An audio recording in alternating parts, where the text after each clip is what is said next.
Your MJ sent me research she had done into the company and its relationship to our federal government and the political process for the Republic and the world we live in today. I can only take things so far, and with the help of independent researchers like this viewer, I can take things much further. I did not have the information she provided me. The dates things are happening is very important when looking at where things in the New World really got kicked off, and her research helped me to connect more dots. It really takes a village to solve this puzzle because there is so much to uncover regarding what has taken place here, and many layers to it as well. I will be interweaving MJ's research material with research that I have done in the past and present for this video. My name is Michelle Gibson. I'm going to focus on the origins and historical impact of the company in part 1. I received this research from MJ shortly after I had published The East India Companies, The Theft of India, and the Legacy of the Mughal Empire. India was called the jewel in the crown of the British Empire and its largest and most important overseas possession. Much of the British Empire was built around India in order to provide routes to or protection for India. India was prosperous and rich in spices, silk, indigo, cotton, and other products and resources. Trade with and eventual political dominance of large parts of India was what provided Britain with large parts of its wealth in the 1700s through 1900s. The East India Company was the means by which the British took over control of India and its fabulous wealth and culture. The East India Company was nicknamed the Company. This is what we are told. The British East India Company was established as a joint stock company by royal charter on December 31st of 1600 by Queen Elizabeth I. It was called the Governor and Company of Merchants of London, trading in the East Indies, and by the mid-1700s accounted for half the world's trade in such commodities as cotton, silk, indigo, spices, sugar, tea, and opium.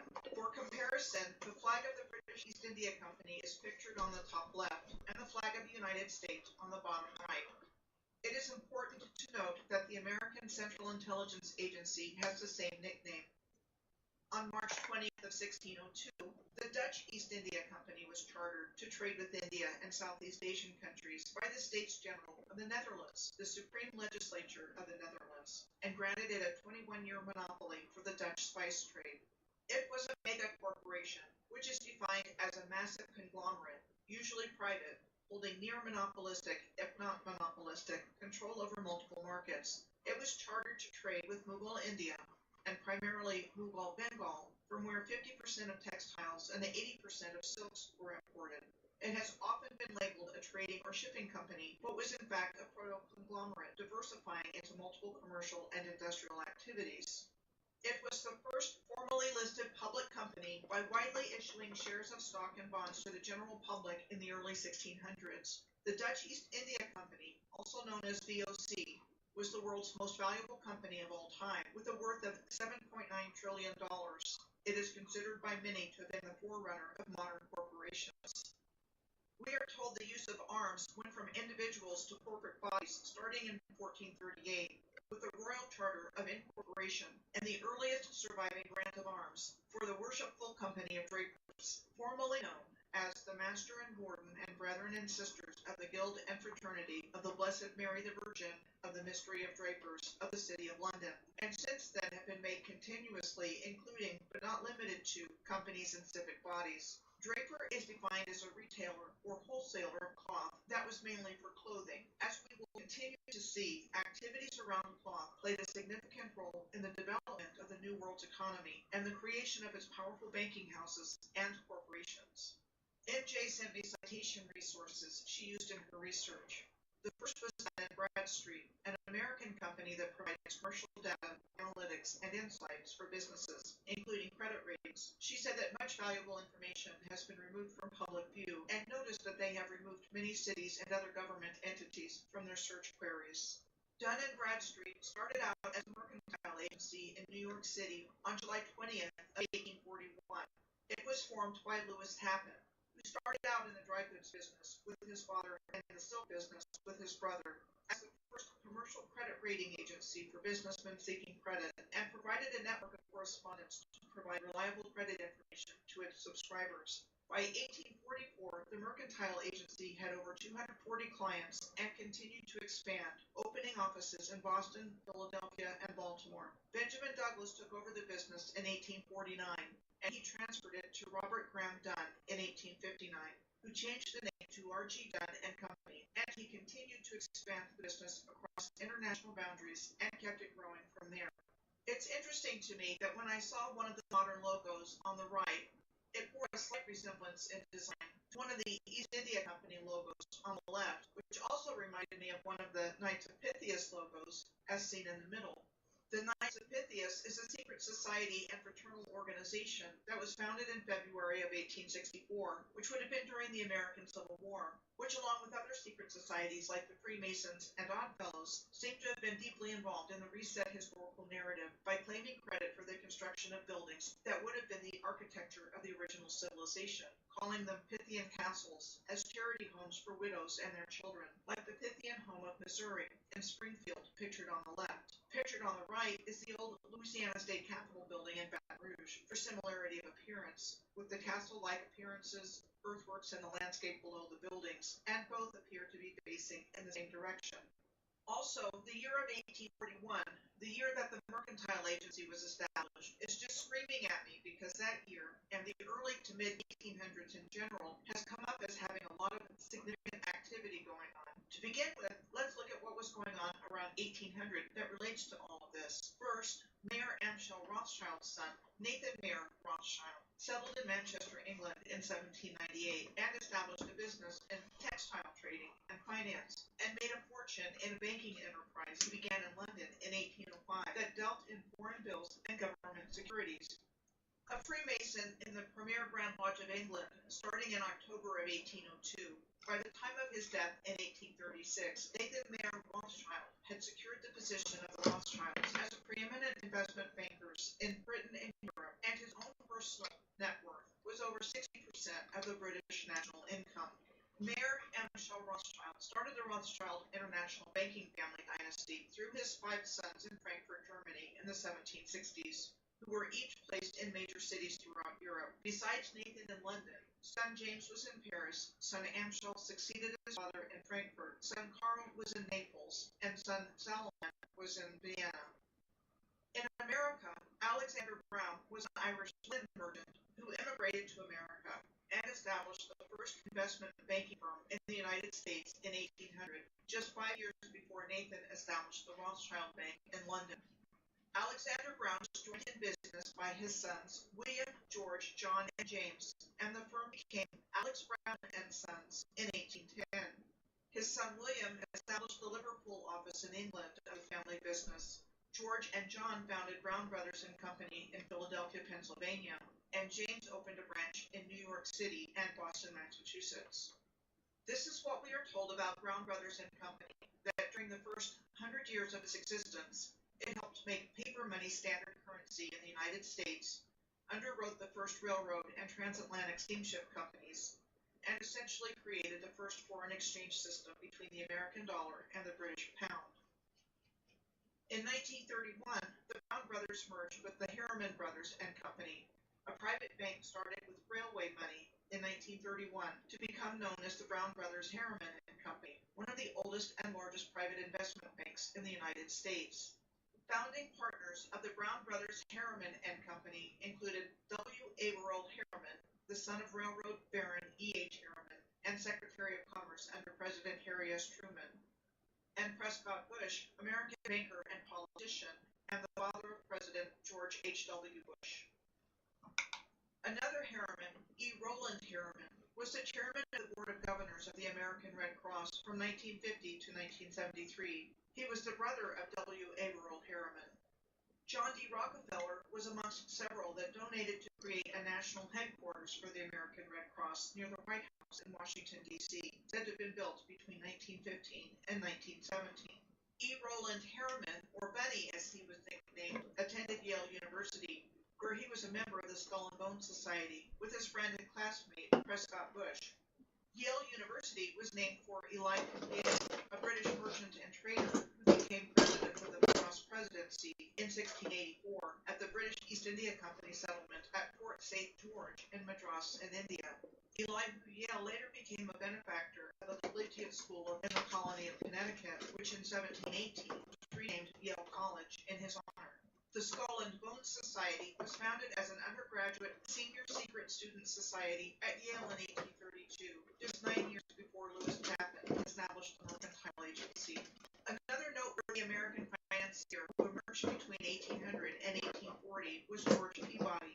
In a similar story to Lewis Tappan, George Peabody got his start in the dry goods business with his brother in what is now Peabody, Massachusetts. And when their store burned down, George went to Georgetown in the Washington, D.C. area in 1811 to work in a wholesale dry goods warehouse. Not long after, he became an office boy for the owner of the warehouse, Elisha Riggs, and not long after that, he became a partner in the wholesale dry goods firm of Riggs, Peabody and Company. Elisha Riggs also financed the founding of Riggs National Bank, which was organized by his son, George Washington Riggs. Riggs National Bank existed until 2005 when Riggs was dissolved and acquired by PNC Financial Services. The reason for the change in ownership of the bank in 2005 was the investigation of Riggs Bank for several money laundering scandals, including allowing the hijackers involved in 9/11 to transfer money due to lax controls at the bank.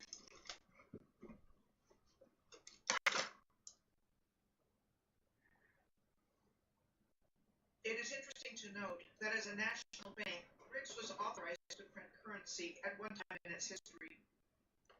During the years George Peabody lived in Baltimore, he established his own career as a businessman and financier. He first traveled to England in 1827 to purchase wares and negotiate the sale of American cotton in Lancashire. By 1825, cotton was Britain's biggest import, primarily from American cotton fields, and Lancashire was the dominant force in the British economy with its cotton industry, where the raw cotton was turned into thread and fabrics in a factory-based production line with the advent of the Industrial Revolution in this industry, and marked the birth of the British working class. George Peabody opened an office in Liverpool, with British business playing a more and more important role in his business affairs. The bankers who helped establish him in Liverpool included Sir William Brown, 1st Baronet of Richmond Hill, one of the sons of Alexander Brown, who managed his father's Liverpool office. With all of his great connections, George Peabody branched out. He took up residence in London permanently in 1837 and went from being a wholesale dry goods and cotton merchant to a merchant banker offering securities in American railroad and canal enterprises to British and European investors. He started a banking business trading on his own account a year after he moved to London, and by 1851, he established the banking firm of George Peabody and Company to meet the increasing demand for securities issued by American railroads, and his company specialized in financing governments and large companies. Apparently, railroad and canal developers in the early 19th century in the United States needed investment capital and turned to European money markets for the funding to complete their projects. Likely, this investment capital was needed to dig them out of the mud and make them operational again. Along with canals, I am seeing that rail tracks at all were dug out from a deliberately caused cataclysmic event, best known as the mud flood. I think it was all electrified prior to the mud flood, and when the Earth's free energy grid was taken down, most energy sources for mass transportation were replaced by oil and coal until they could get the electricity up and running again, later to be replaced by cars and buses. For one example, in the course of doing my research, I found the Raritan River Railroad on a long-distance circle alignment beginning and ending in Washington, D.C. It was a 12-mile or 19-kilometer-long short-line railroad operating freight and passenger service in Middlesex County, New Jersey, said to have been built in 1888 when the peak of railroad building in the United States was subsiding in the late 1800s. This was the logo for the Raritan River Railroad on the left, compared with the logo for Rolls-Royce on the right. The similarity between these two logos tells me these two companies were connected in some way. Besides the fact the logos look virtually identical, it brings to mind what I found when I was looking at Derby, England. I found Derby close to the Algiers-Algeria circle alignment as I was striking it through England. Derby is a geographic center of England, and the Derwent River Valley in Derbyshire is considered the birthplace of the Industrial Revolution. Rolls-Royce is a global aerospace, defense, energy, and marine company focused on world-class power and propulsion systems, and its civil aerospace and nuclear divisions are in Derby, as well as the Railway Technical Centre, the technical headquarters of British Rail, and considered the largest railway research complex in the world. Back to George Peabody. George Peabody's bank quickly rose to become the premier American banking house in London, and this is a statue of him that is located near the Royal Exchange in London. George Peabody hired Junius Spencer Morgan in 1854 as the junior partner in his company. Junius Spencer Morgan was the founder of the company that would become J.S. Morgan and Company in 1864. That was the successor company to George Peabody and Company. In 1854, Morgan was put in charge of the firm's iron portfolio, which included the marketing of railroad bonds in London and New York. By the time J.S. Morgan died in 1890, the Morgan banks were the dominant forces in government and railroad finance, and his son, John Pierpont Morgan, had taken the helm of the company, becoming known as J.P. Morgan and Company in 1895. J.P. Morgan was an American financier and banker who dominated corporate finance on Wall Street throughout this period of time, also known as the Gilded Age. Between the years of 1870 and 1900, he was a driving force behind the wave of industrial consolidation in the United States in the late 18th and early 19th centuries. The next citation reference was that of the Company's House. The Company's House came into existence in Great Britain on September 5th of 1844, the same year that the Mercantile Agency continued to expand into other major cities. The Company's House is an executive agency of the British government that maintains a register of companies and is responsible for incorporating all forms of companies in the United Kingdom. Prior to the formation of the Company's House, no central company register existed in Great Britain, and companies could only be incorporated through letters patent. Letters patent are a type of legal instrument in the form of a published written order issued by a monarch or other head of state, granting an office, right, monopoly, title, or status to a person or corporation. Thus, they can be used for the creation of corporations or government offices, or for granting city status, or a coat of arms. Letters patent were part of the chartering process and were used in the granting of royal charters and chartered companies. A royal charter was a formal grant issued by a monarch under royal prerogative as letters patent, and used early on as the means to legitimize the colonization of North America by the British. Royal prerogative is a body of customary authority, privilege, and immunity recognized in common and civil law jurisdictions within a monarchy as belonging to the sovereign that becomes widely vested in government. Since the 1300s in our historical narrative, royal charters have been used to grant a right or power to an individual or a body corporate. The formal term for corporation, a body corporate functions as a legal person in law that can do the things a human person is usually able to do, but are not literal people. A chartered company is an association with investors and shareholders that is incorporated or formed into a new corporation and granted rights for the purposes of trade, exploration, or colonization.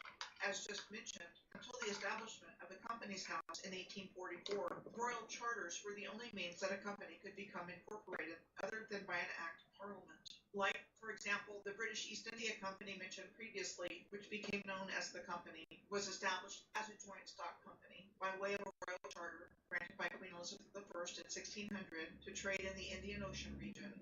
And 6 years later, in 1606, King James VI of Scotland and I of England issued royal charters for what became known as the Virginia Company and the Virginia Company of Plymouth, with the objective of raising funds from investors in order to colonize the eastern coast of America. Coincidence that the heraldry looks almost identical in design? Or not? At any rate, the Company's House was created by the Joint Stock Companies Act of 1844, which created the Registrar of Joint Stock Companies, enabling companies to be incorporated through registration for England, Wales, and Ireland, but not Scotland. Scotland was added in the Joint Stock Companies Act of 1856. The Young Men's Christian Association, or YMCA, the world's oldest and largest youth charity, with a stated mission of supporting young people to belong, contribute, and thrive in their communities, also started in 1844. The same year, the Company's House was established, and the expansion of the Mercantile Agency into other major cities in the United States. The YMCA was one of the earliest non-governmental organizations, also known as NGOs. An NGO NGO is defined as having been formed independently from government and perceived by the general public as benevolent and philanthropic organizations with the stated purpose of helping humanity in a particular area or time of need. But when you delve into specific non-governmental organizations, invariably there are more questions than answers.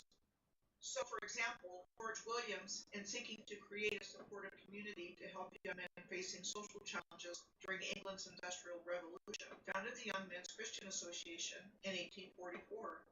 His biography tells us he was the seventh and last surviving son of farmers in Dulverton, Somerset, England, and that he started working on the family farm at the age of 13. Then he left the family farm in 1841 to become an apprentice to a draper. He worked at the Hitchcock Williams store, where he became a department manager in 1844. That same year, George gathered a group of fellow drapers together in the store where he worked, concerned about the appalling conditions in London for working young men, and determined to do something about it by forming the YMCA. At Queen Victoria's birthday honors in 1894, he was knighted and became Sir George Williams, and upon his death in 1905, he was buried in a crypt in London's St. Paul's Cathedral. There's even a stained glass window honoring Sir George Williams and the YMCA as a World War I memorial in Westminster Abbey, the same place where major events concerning the British royal family take place, including coronations, weddings, and funerals, as well as the burial site of over 3,000 prominent people in British history.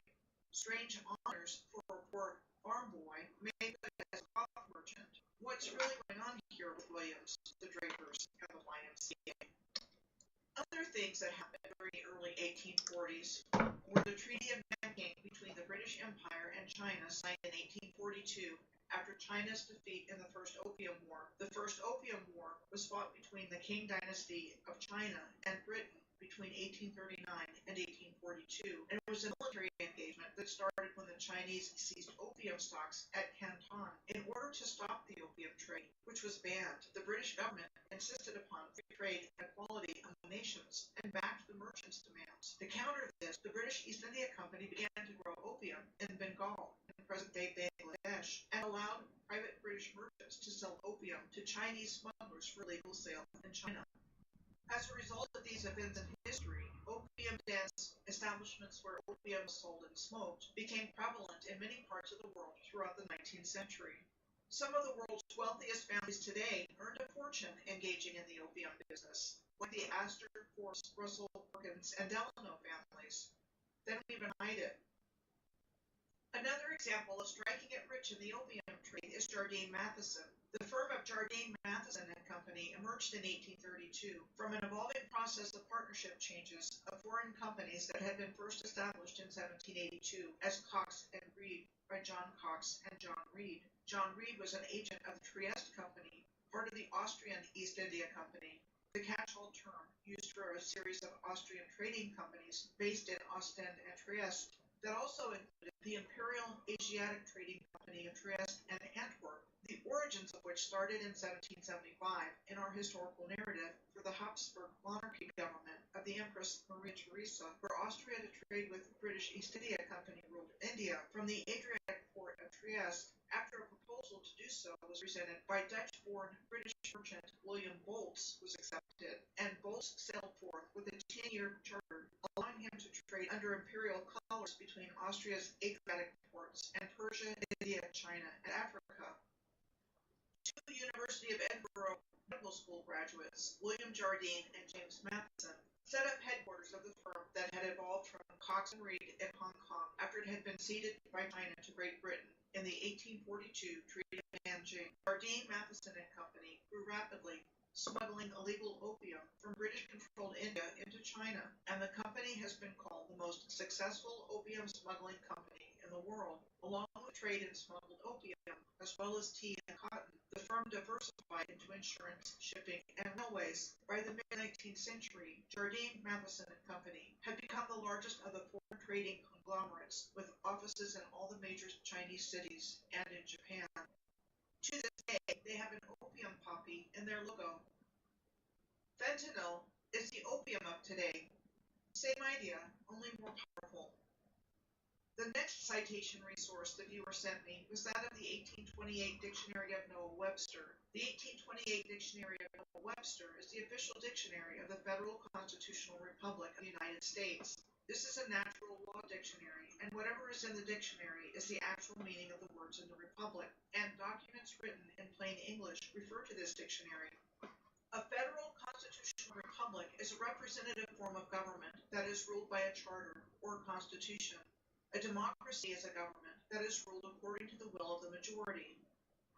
Noah Webster was a lexicographer and language reformer, as well as a lawyer, schoolmaster, author, newspaper editor, and politician. He is often called the father of American scholarship and education. His 1828 dictionary had 70,000 words, of which 12,000 had never appeared in a published dictionary before. We are told he was seeking to standardize the American English language and change the OUR ending on British English words to OR in American English, like the word color. Webster's dictionary also contains 6,000 references to the King James Version of the Bible to demonstrate the meaning of words, and is considered an essential tool for anyone studying the KJV Bible. The King James Version of the Bible, first published in 1611, and the works of William Shakespeare, with the publication of the first folio in 1623, are considered to be early modern English. It is the form of English spoken since the Great Vowel Shift, a systematic change in the pronunciation of vowels for which the causes in England are unknown, which began in the mid-1400s and was completed by 1600. My viewer shared with me that the Pilgrims brought the 1560 Geneva Bible with them, and that this was the version of the Bible that was used in churches up until the 1860s. The Geneva Bible, preceding the King James Bible by 51 years, was the primary Bible of the 16th century Protestant Reformation, and was the first mechanically produced Bible available to the general public. It was the second Bible to be authorized in English. The Great Bible of 1539 was the first, which was authorized to be read aloud by King Henry VIII during Church of England services. The story that we are told in our historical narrative about the Pilgrims is that they were Puritan separatists who came to the New World so they could worship according to their own beliefs without persecution. Puritans were English Protestants who wanted to purify the Church of England of remaining Roman Catholic practices, as it had not fully reformed and was not Protestant enough. The Puritan congregation that settled the Plymouth colony had obtained a land patent from the Virginia Company of Plymouth in June of 1619, and they sought to finance their venture through a group of businessmen known as the Merchant Adventurers, who viewed the new colony as a way to make a profit. Officially known as the Company of Merchant Adventurers of London, it had been founded in the city of London in the early 15th century, and its main export was cloth, especially undyed broadcloth, in exchange for a large range of foreign goods. Funding obtained from the Merchant Adventurers paid for provisions and passage of members of the congregation on the Mayflower living in England, and on the Speedwell for those living in the Netherlands, incurring a debt which needed to be repaid. Important to note that the main source of income for the Plymouth colony was for trade. The Merchant Adventurers had also recruited a group of people known as the Strangers to assist the Pilgrim colonists, known as saints, as needed, like merchants, skilled labor, indentured servants, and several young orphans. The first dictionary of the English language, known as the Table Alphabetical, was published in London in 1604 by Robert Cowdrey, an English clergyman and schoolteacher. It contained around 2,500 word entries for the uncommon English words coming into use with the advent of the printing press and the Geneva Bible. We are told that British poet, playwright, essayist, and lexicographer Samuel Johnson was the father of the first comprehensive dictionary of the English language in 1755, a project which was said to have taken him 8 years to complete as one person working on it. It had 42,773 word entries and approximately 114,000 literary quotes to illustrate the meaning of words. It is considered one of the most influential dictionaries in the history of the English language. With regards to noteworthy legal treatises and dictionaries, here are a few to consider. Tappan Reed was an early American lawyer, educator, and judge. If you break down the meaning of his unusual name as actual words in English, Tappan can be defined as to exploit or draw a supply from a resource, and Reed as an administrator, attendant, curator, agent, director, foreman, and the list goes on. Tabby Reeve opened the Litchfield Law School in Litchfield, Connecticut in 1784, the first independent law school established in America for reading law, and a proprietary school unaffiliated with any college or university. Tapping Reeve became Chief Justice of the Connecticut Supreme Court in 1814. Reeve published a book in 1816 that was titled The Law of Baron and Femme, of Parent and Child, Guardian and Ward, Master and Servant, and of the powers of the Court of Chancery, with an essay on the terms heir, heirs, and heirs of the body. This became the premier American treatise on family law for much of the 19th century, with revisions and republication in 1846, 1867, and 1888. Next, Bouyer's Law Dictionary was first published in 1856. John Bouvier was a Frenchman who became a U.S. citizen in 1812 and started practicing law in 1818 in Philadelphia. Over the years, he noticed a lack of solid American law dictionaries, as distinguished from English law, and decided to fill the need. After 10 years of working on his dictionary, it was first published in 1839. It is mainly based on case studies and jurisprudence under common law. The original Webster's Dictionary is the actual dictionary for the Republic, as previously mentioned, and documents written in plain English refer to this dictionary. In 1891, Black's Law Dictionary was first published by Henry Campbell Black. While Black was educated as a lawyer and was admitted to practice law in Pennsylvania in 1883, he only practiced for a short period of time and was not considered a noteworthy lawyer. Apparently, he chose instead to live in his parents' house and to compile a comprehensive list of legal terms. MJ explained that legal speak is Black's Law, preferably the 4th edition or older. In addition to Black's Law Dictionary, he was also credited with writing the Handbook of American Constitutional Law and publishing over 1,000 scholarly articles on arcane legal matters and political issues of his time. MJ said she has a library of over 100 books written between 1725 and 1900, with the majority of her books being from 1790 to 1871.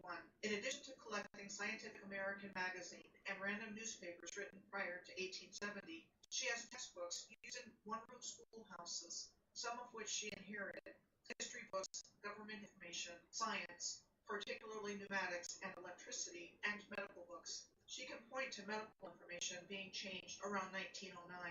In the company part 2, the insertion of the corporate world into the legal system and government, I will be presenting MJ's personal research into the actual legal and political system that has been operating surreptitiously in the United States since 1871, as opposed to the original system that people think that it has been operating under because of what we have always been told about it. Most of the following information was provided by MJ from her own research. Though, like in the first part, I have interwoven some research of my own that I did specifically for this video to supplement MJ's research where applicable. Firstly, she said that law means land, air, and water. She further explained that land equals natural law, or American common law. Natural law is comprised of natural rights, specifying what acts one person cannot morally do to another. They are rights everyone has, and one person's right does not interfere with another person's right. Common law is the body of law created by judges arising from past court decisions, or precedent.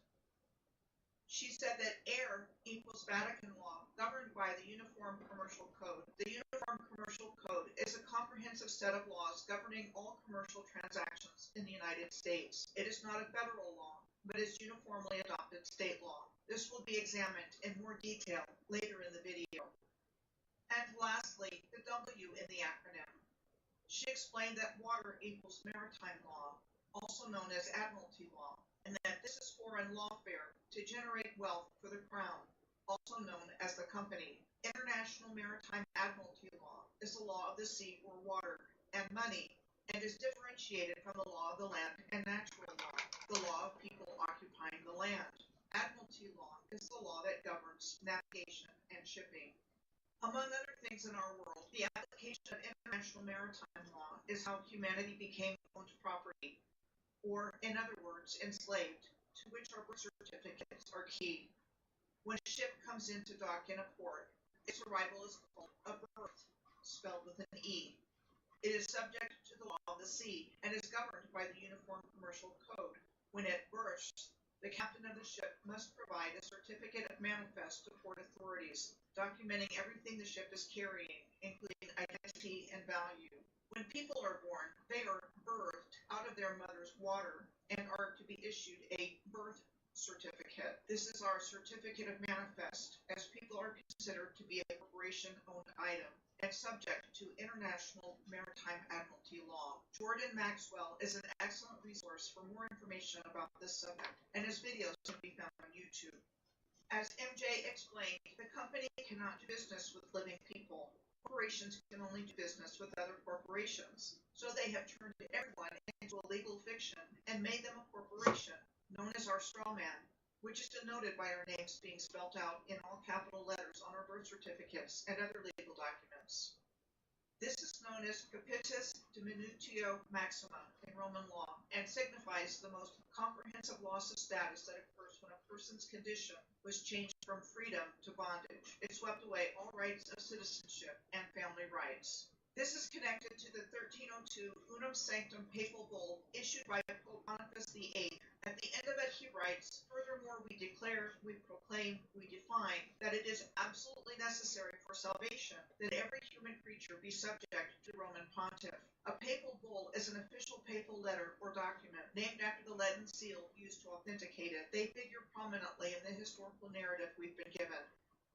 Other papal bulls that set the stage for the creation of the New World were the 1452 Dum Diversas and the 1455 Romanus Pontifex of Pope Nicholas V and the 1493 Inter Cetera of Pope Alexander VI. The 1452 Dum Diversas papal bull of Pope Nicholas V granted the Crown of Portugal full and free permission to invade, search out, capture, and subjugate unbelievers and enemies of Christ wherever they may be, and to reduce their persons into perpetual slavery. His 1455 Romanus Pontifex papal bull was a follow-up to the Dum Diversas, confirming the Crown of Portugal's dominion over all lands discovered or conquered during the Age of Discovery, encouraging the seizure of the land of the Saracens, pagans, and other enemies of Christ, and repeated the earlier bull's permission for the enslavement of such peoples. In 1493, Pope Alexander VI issued the Inter Cetera Bull, which authorized the grab of the lands of the indigenous Moor civilization. Among other things, the bull assigned to Castile the exclusive right to acquire territory, to trade in or even approach the lands laying west of the meridian, situated 100 leagues west of the Azores and Cape Verde Islands, except for any lands actually possessed by any other Christian prince beyond this meridian prior to Christmas of 1492. These three papal bulls were to become major documents in the development of the doctrine of discovery, upon which subsequent legal decisions were based regarding claims of empire in the New World, like, for example, plans of Louisiana Purchase. We are told the Lewis and Clark expedition's voyage to the Pacific Northwest and its maps and proclamations of sovereignty with medals and flags given to the indigenous people of the land they met were the legal steps needed to claim title to each indigenous nation's lands under the doctrine of discovery, a concept of public international law expounded by the United States Supreme Court in a series of decisions in 1823. Under it, title to lands lay with the government whose subjects traveled to and occupied a territory whose inhabitants were not subjects of a European Christian monarch. In other words, the Supreme Court ruled that the Native Americans didn't own their land. Chief Justice John Marshall explained and applied the way the colonial powers laid claim to lands belonging to foreign sovereign nations during the Age of Discovery, and Chief Justice Marshall noted, among other things, the 1455 Papal Bull, Romanus Pontifex, and the 1493 Inter Cetera Bull in the court's decisions to implement the doctrine of discovery. Next, MJ talked about the U.S. Constitution. She said there have been at least 3 versions of this document. It is an outline for government. Our rights as Americans are outlined in the Declaration of Independence and the Bill of Rights. She further explained that in 1871, the 41st Congress handed the duties of governing to the District of Columbia. The District of Columbia was also established as a corporation and the seat of the federal government. Versions of the Constitution after this took place were created by the corporate government. Corporate law is maritime or admiralty law. She said it's piracy, and it's meant to be confusing. The 41st Congress was not given the authority to contract a foreign company.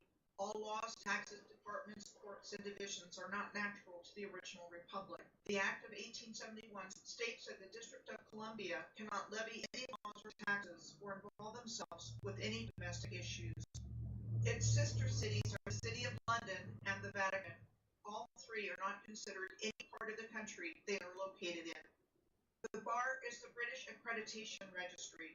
This is not to be practiced outside of the District of Columbia. Attorneys at law are practicing their own law. This 1871 Organic Act also brought Vatican's Uniform Commercial Code, or UCC, into the District of Columbia. The UCC was based on Vatican canon law, the regulations for which are under the Roman Catholic Church. Henceforth, all laws or statutes were considered the law for the District of Columbia. At this time, in the individual states, they were still practicing common or natural law, and there was no judicial system.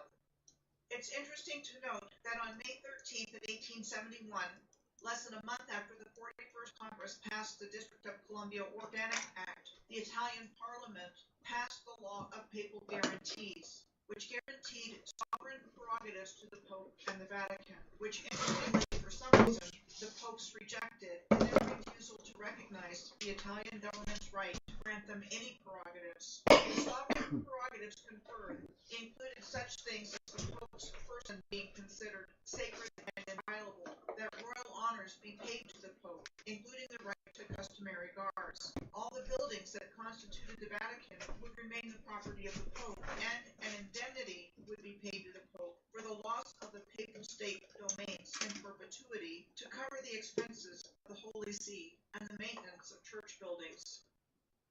This all took place after the loss of the Papal States in central Italy in September of 1870, with the capture of Rome under Pope Pius IX, and the last event in the chain of events leading to the reunification of most of the Italian states into the Kingdom of Italy, with the exception of San Marino. As a result of the papal rejection of the law of guarantees, the popes declared themselves prisoners of the Vatican, of the new Italian state. This situation persisted until February of 1929, when the Lateran attacks created the microstate of Vatican City, and the Holy See recognized Rome as the capital of what was the Kingdom of Italy at the time. The City of London Corporation is the governing body of the City of London, which is home to most of the United Kingdom's financial sector. It is nicknamed the Square Mile.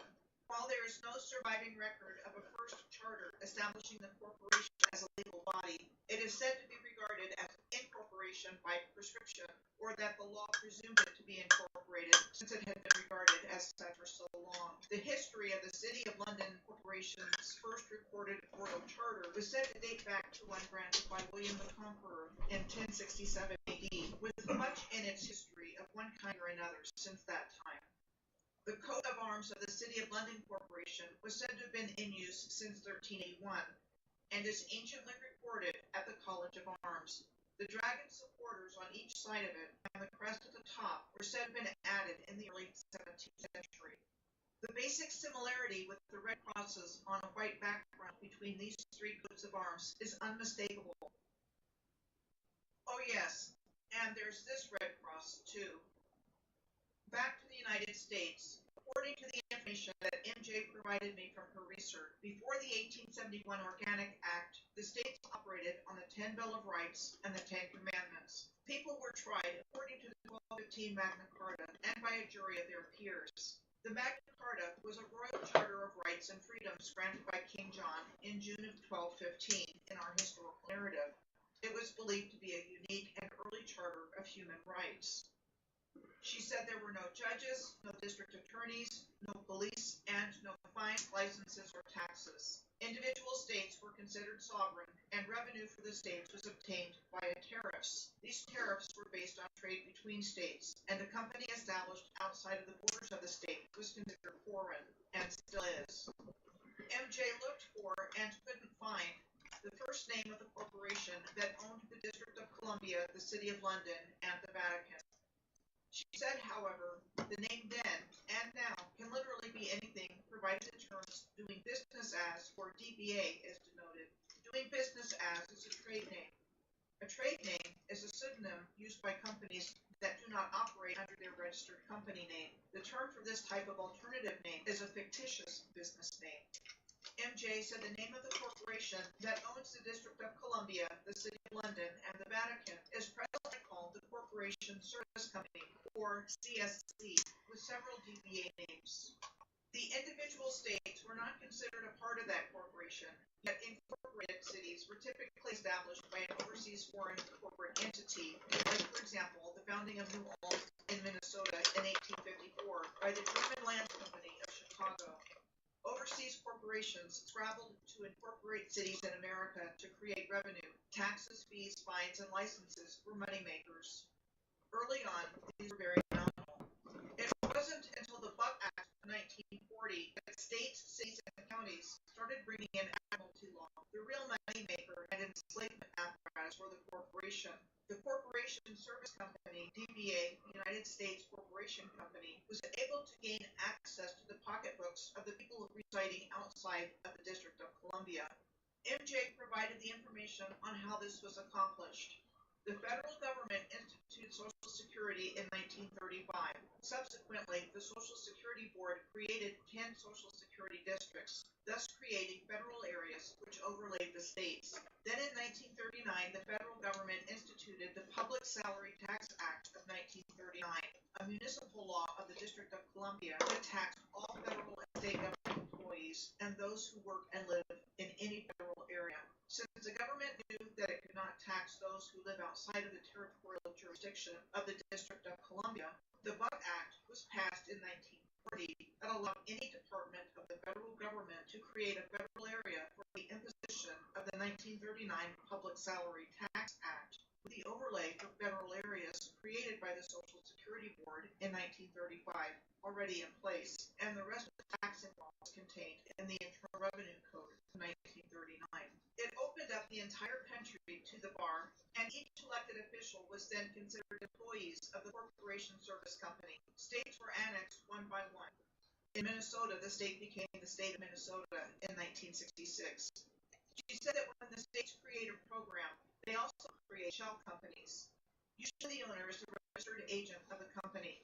She said there are over 5,000 companies reported at 2345 Rice Street in Roseville, which is north of St. Paul, the state capital of Minnesota. This address is a 1970s office building where the Corporation Service Company has a large office suite. She said the listings exploded in March of 2021, that they started listing about 200 a month. She found out that when she searched for these companies, they either didn't have a website or they have a false front website. She said by the end of the 1970s, all states had been annexed by the Corporation Service Company.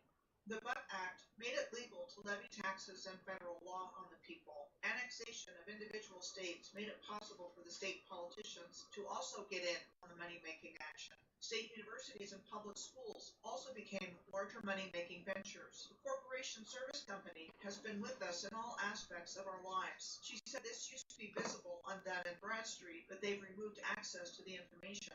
She provided an example of an old screenshot of Dun & Bradstreet data and said one thing to keep in mind is that .gov is also DBA CSC, or the Corporation Service Company. Does the natural government that existed prior to the company still exist? MJ indicated that yes, the natural government that existed prior to the company still exists today and is paid for by the U.S. Treasury and not the Corporation Service Company. She explained it as follows. Sheriffs, U.S. Marshals, and the military are all part of the natural government.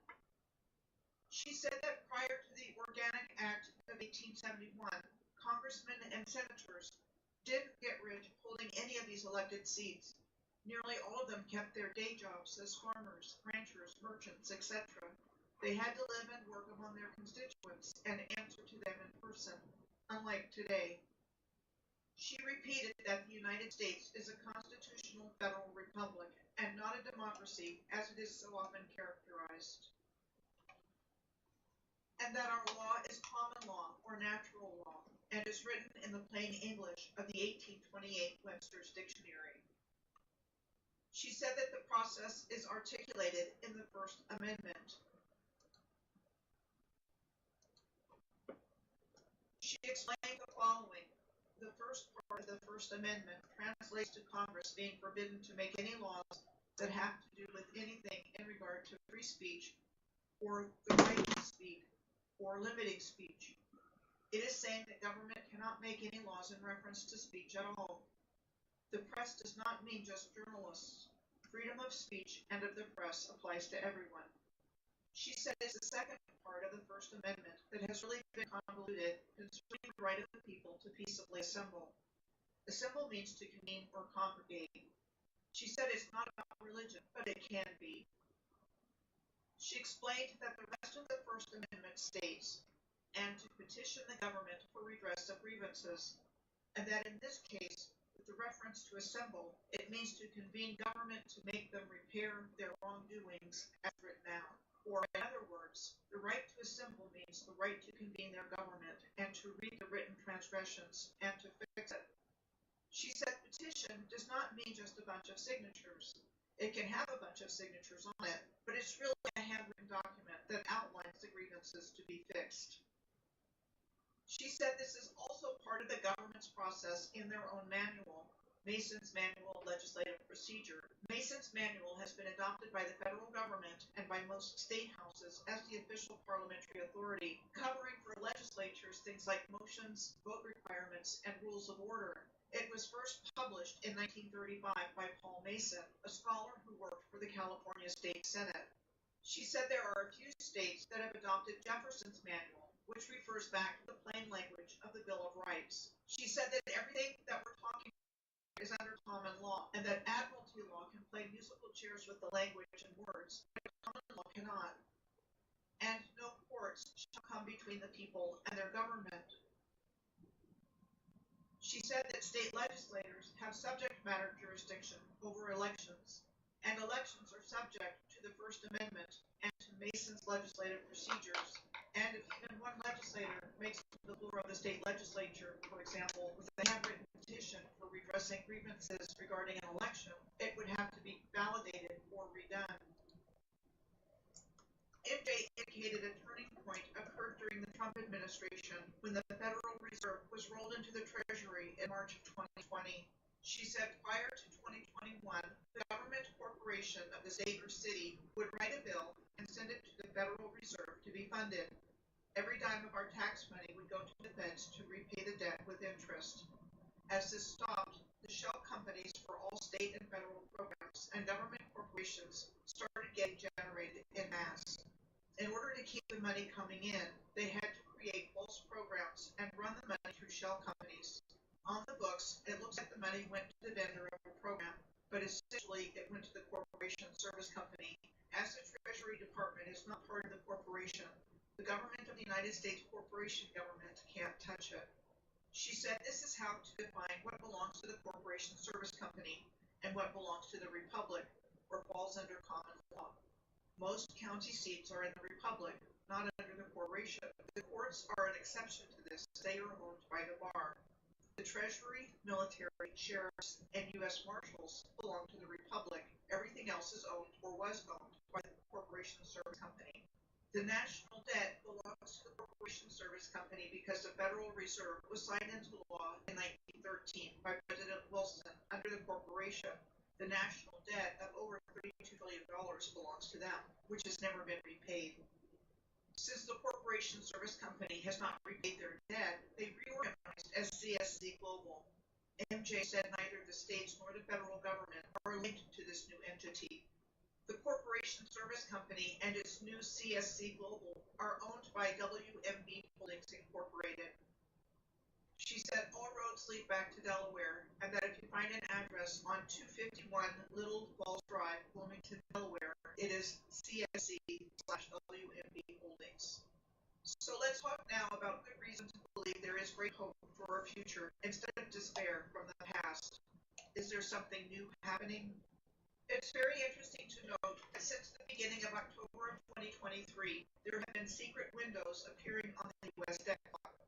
This was the first message to appear in a secret window on October 1st of 2023. Here are more examples of the debt clock's secret window messages.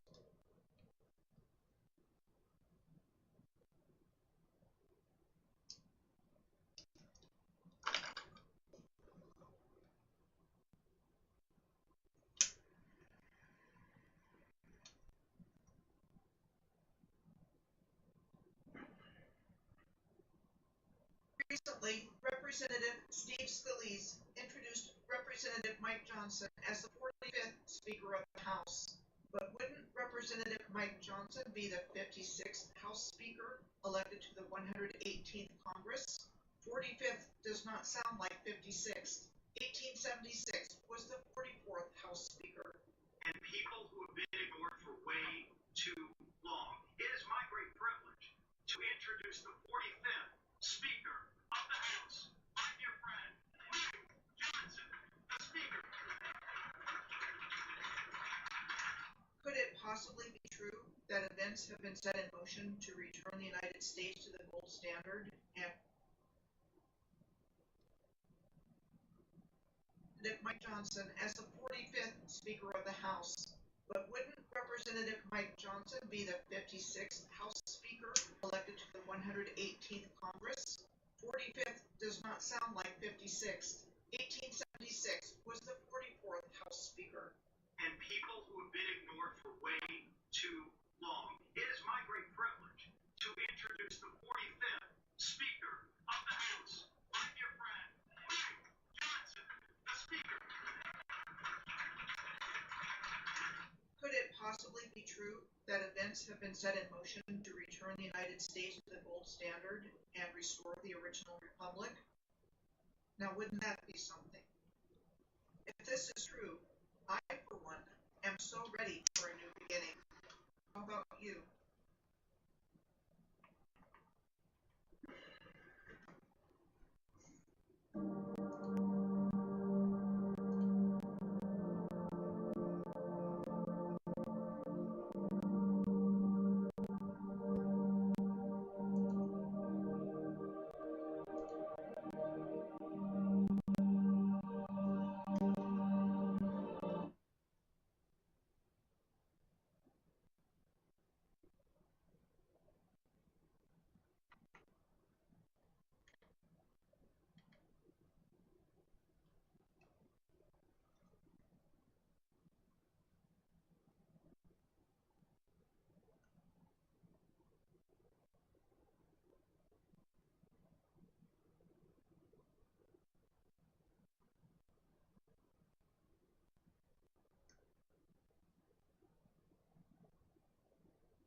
Finally, we have made it to that built all of the rail and canal infrastructure to begin with, not the ones that claimed credit for.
Join me on this trek across the Serpent Ley Line, which was identified by geographer Peter Champoux through the Grand Lost world that has been hidden just beneath the surface of our awareness, and the new world we have always known that was built right on top of it. I dusted off some old research that I didn't think would take me very long to put together, but this in-depth trek from the Bermuda Triangle through the Great Serpent Mound in Ohio to Lake Itasca in Minnesota, the headwaters of the Mississippi River, has taken me weeks longer to finish than I expected, and contains something of everything, including but not limited to starports and lighthouses, abandoned rail lines, giant trees, hardwood swamps, dunes, mounds with perfect astronomical alignments, fires, floods, extensive resource harvesting, mills, mines, company towns, you name it. My name is Michelle Gibson.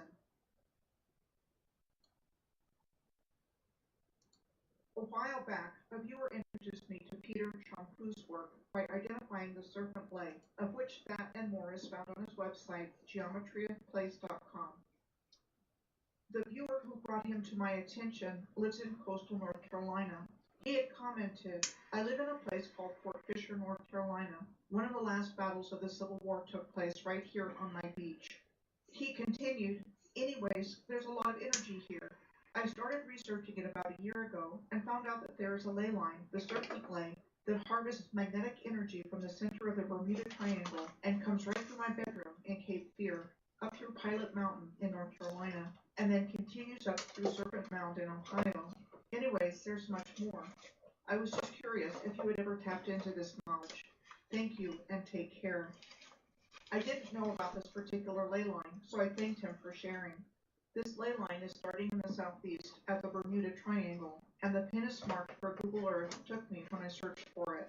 The Bermuda Triangle is best known as being a section of the North Atlantic Ocean where people, planes, and ships were said to disappear under mysterious circumstances. Ivan T. Sanderson, a British biologist and researcher of the paranormal, wrote about biovortices, of which the Bermuda Triangle and Devil Sea, a region in the Pacific south of Tokyo, were 2 of 10 regions on the Earth known for such anomalous occurrences.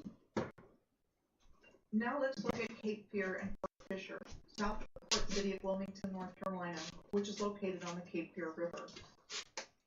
Notably, today Wilmington is the home of EUE Screen Gems, the largest domestic television and movie production studio outside of California. EUE Screen Gems was where Bruce Lee's son Brandon was shot in the abdomen by a gun we are told that had defective blank ammunition and killed at the Wilmington Movie Studios on the set of The Crow in March of 1993. Let's see what else there is to find around Cape Fear and Wilmington.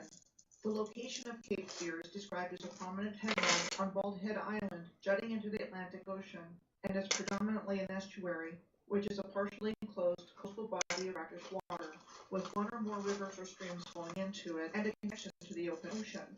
I've been looking at a lot of estuaries recently, and definitely believe them to be submerged and ruined lands that once part of the ancient advanced Moorish civilization, and not naturally formed or occurring as people believe. We are told that most formed 10,000 to 12,000 years ago, when the sea level began to rise, and flooded, river eroded, or glacially scoured valleys at the end of the last ice age.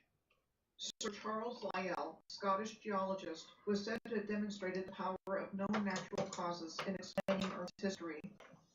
In his books, The Principles of Geology, published in 3 volumes between 1830 and 1833, he presented the idea that the Earth was shaped by the same natural processes that still operate today at similar intensities, and as such, a proponent of uniformitarianism, a gradualistic view of natural laws and processes occurring at the same rate now as they have always done.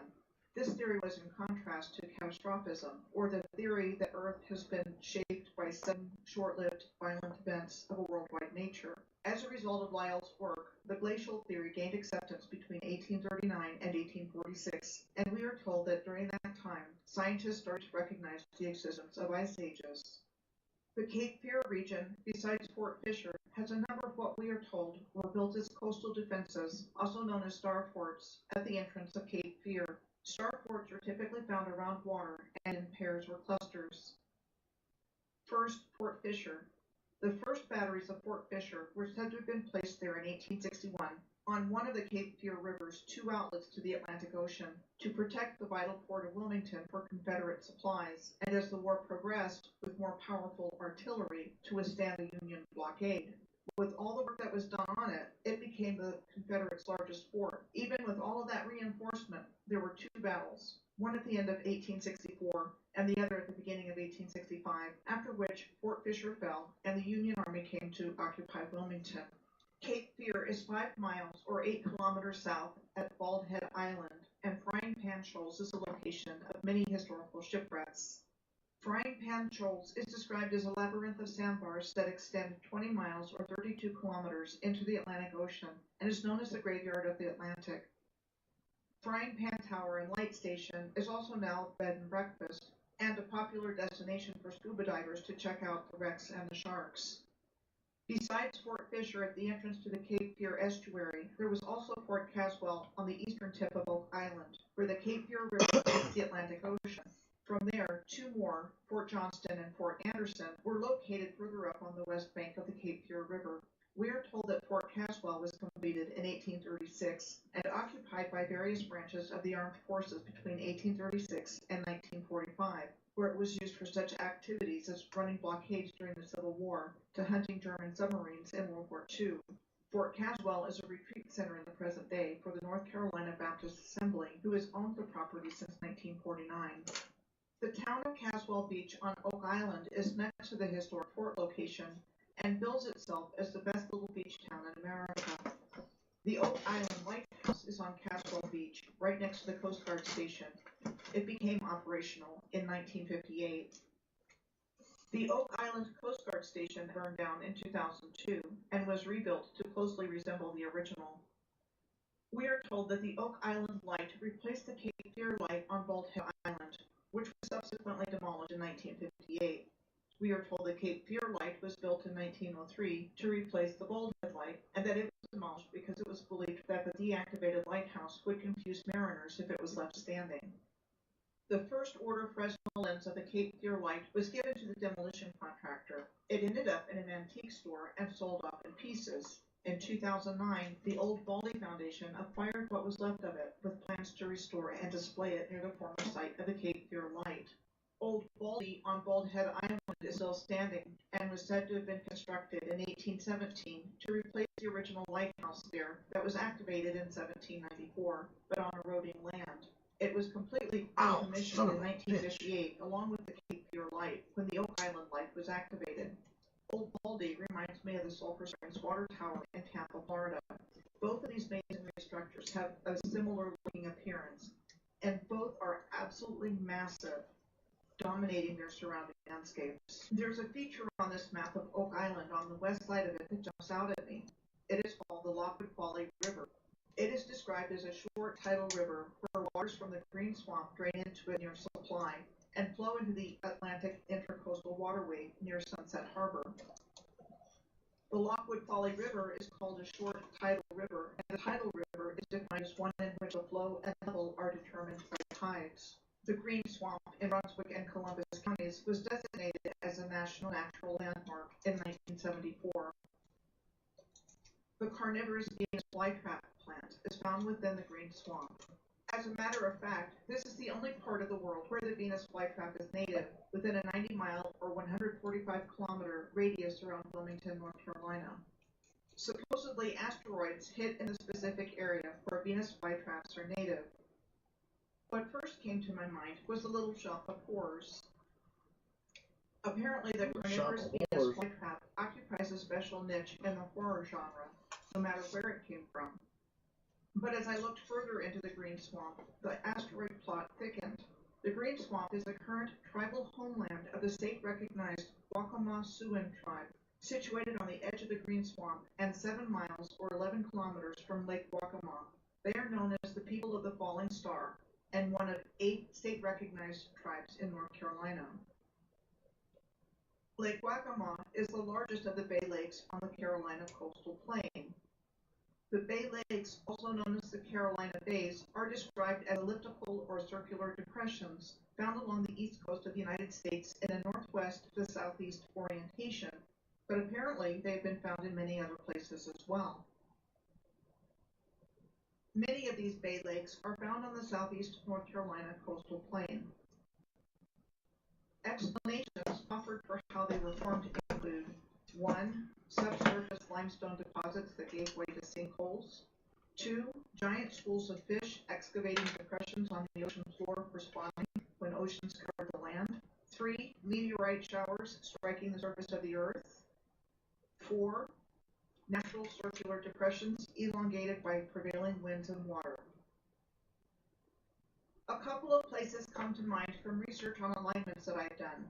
This picture of Bacalar Lake also shows the Cenote Azul Balacar, one of the deepest cenotes in the Yucatan, described as an abyss, believed to be 295 feet or 90 meters deep.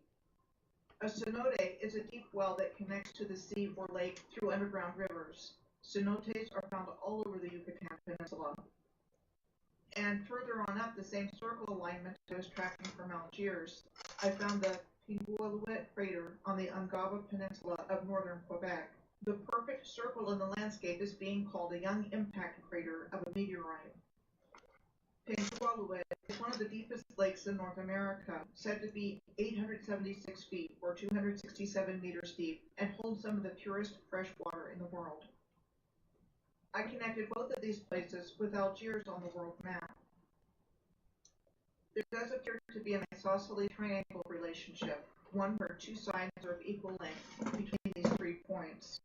Another mysterious place in the world is the Plain of Jars in Laos. There are thousands of what look like huge jars cut from stone filling the landscape of the Plain of Jars.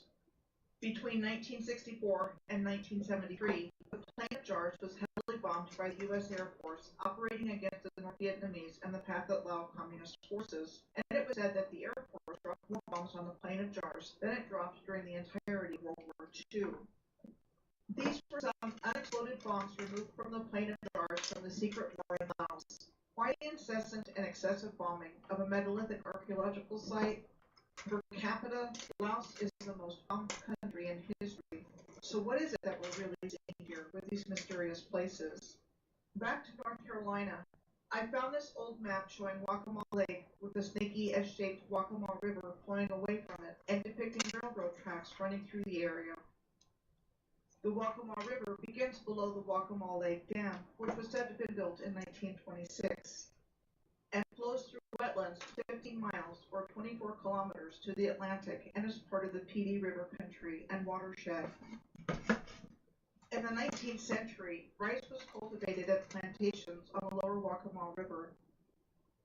Today, the lower course of the Waccamaw River is part of the Atlantic Intracoastal Waterway, joining it at Bucksport, South Carolina.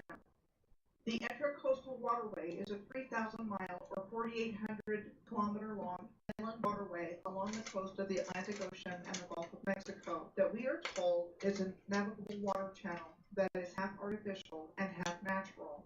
Plans for it were said to have begun in 1808, and that the U.S. Army Corps of Engineers had responsibility for waterway improvements and navigation, starting in 1824 after Congress passed the General Survey Act authorizing the survey of transportation routes of national importance.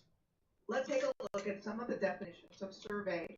Perhaps the most commonly used in our modern culture is the definition of survey, which involves a brief interview with someone, for example, with a specific set of questions related to a particular topic to get their feedback. Then there is the perspective of the definition of survey regarding civil engineering and the activities involved in the planning and execution of surveys, gathering information related to all aspects of engineering projects. But what if another definition of survey might be in play here? Perhaps more like some of the definitions shown here, a short descriptive summary, the act of looking or seeing or observing, considering in a comprehensive way, holding a review, and a detailed critical inspection, and not the kind of surveying for civil engineering projects seen in the previous slide we have been led to believe through historical omission. What if the surveys authorized under the General Survey Act were undertaken to explore a ruined landscape, surveying as in looking at and observing everything, including pre-existing infrastructure, in order to restore it to use once again? One more thing before I leave Lake Waccamaw that is surrounded by swampland. The Lake Waccamaw Depot Museum is housed in what is called a 1904 Atlantic Coast Rail Line depot. I don't know, is it just me, or is there something really strange about a train station and rail line in the middle of a swampy area? Apparently not, according to our historical narrative, But my working belief is that swamps and the like are the ruined lands of the original civilization that built all of the rail and canal infrastructure to begin with, not the ones that claimed credit for building it later. Next, this map of the Cape Fear region shows 3 locks and dams on the Cape Fear River as it flows northwest from Wilmington. This is what we are told. All 3 locks and dams were built by the U.S. Army Corps of Engineers. Lock and Dam 1 was completed in 1915, 39 miles or 63 kilometers above Wilmington. This would have been in the same time period as World War I, which took place between 1914 and 1918. Same thing with Lock and Dam 2 being completed 2 years later, in 1917, 71 miles or 114 kilometers above Wilmington, and still within the time frame of World War I. We are told this is a photo of it being constructed circa 1916. Not sure what you're actually seeing here, but that's what they told us on the U.S. Army Corps of Engineers website. Then Lock and Dam number 3, also known as the William O. Husk Lock and Dam, was said to have been completed in 1935, which would have been during the Great Depression, and located 95 miles or 153 kilometers above Wilmington. It is interesting to note that DuPont, a company connected to DuPont called Chemours, have operated the Fayetteville Works plant since the 1970s, the grounds of which are adjacent to the William O. Husk Lock and Dam and the Cape Fear River, amidst controversies regarding the subject of environmental chemical contamination. The DuPonts are one of the 13 Illuminati bloodline families. One of the negotiators with France for the terms of the Louisiana Purchase in 1803 on behalf of President Jefferson was the minor French nobleman Pierre Samuel Dupont de Nemours, who was living in the United States at the time. His son, Eleuthère Irénée Dupont, a chemist and industrialist, founded the E.I. Dupont de Nemours and Company to manufacture gunpowder and explosives in 1802, with the Duponts becoming one of America's richest families, with generations of influential businessmen and politicians. Next, we come to Fort Liberty on the alignment. Fort Liberty was known as Fort Bragg until the name was changed on October 6 of 2022, after a law was passed on January 1st of 2021 that mandated Congress to establish a commission to rename Department of Defense facilities named after Confederate leaders. Fort Liberty is now home to the Army's 82nd Airborne Division and the U.S. Army Special Operations Command, as well as the U.S. Army and Army Reserve Commands and 2 airfields as well. It is the largest military installation in the United States and one of the largest military installations in the world. Pope Army Airfield is located near Fort Liberty. The Green Ramp disaster occurred on March 23rd of 1994 when 2 military aircraft collided in midair over Pope Army Airfield. The Green Ramp, a grassy area at the end of one of the east-west runways at the airfield, was used by the Army to stage joint operations with the Air Force. A little after 2 p.m. on that fateful day, a fighter jet conducting a simulated flameout, which is the rundown of a jet engine due to the extinction of the flame in the combustion chamber, collided with a C-130 transport plane at an altitude of 300 feet or 90 meters above ground.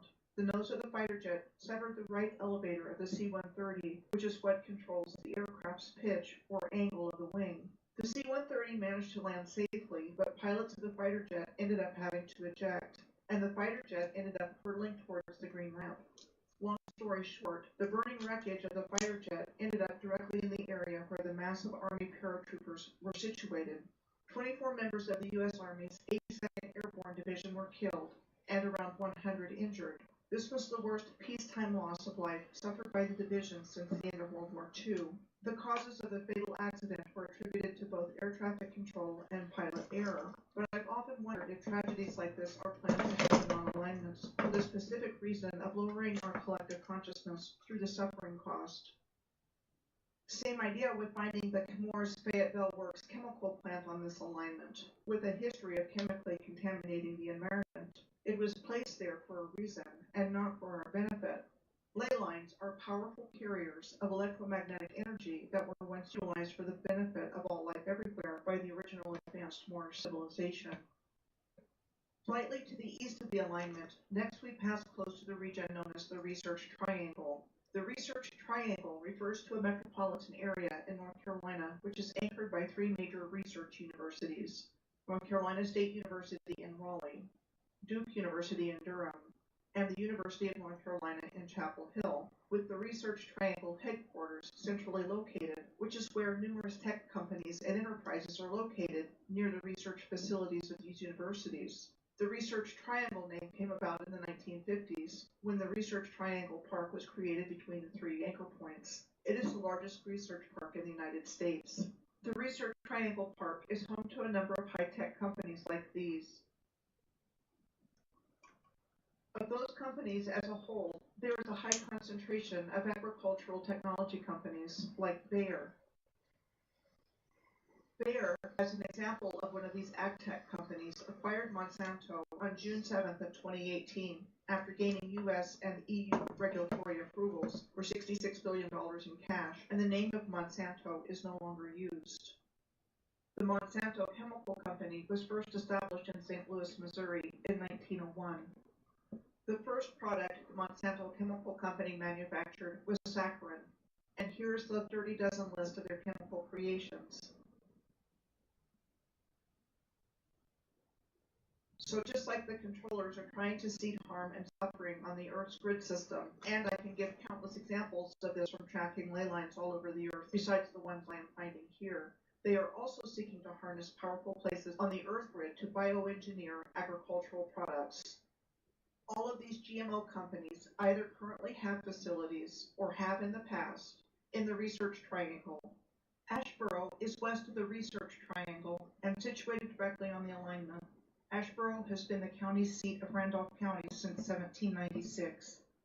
The lumber baron Page family of Aberdeen, North Carolina, were said to have been behind the construction of what became first known as the Aberdeen and Asheboro Railroad in 1897 to facilitate their logging activities and the harvesting of naval stores from pine trees of tar, pitch, and turpentine, as well as being highly involved in other areas of economic development of the region.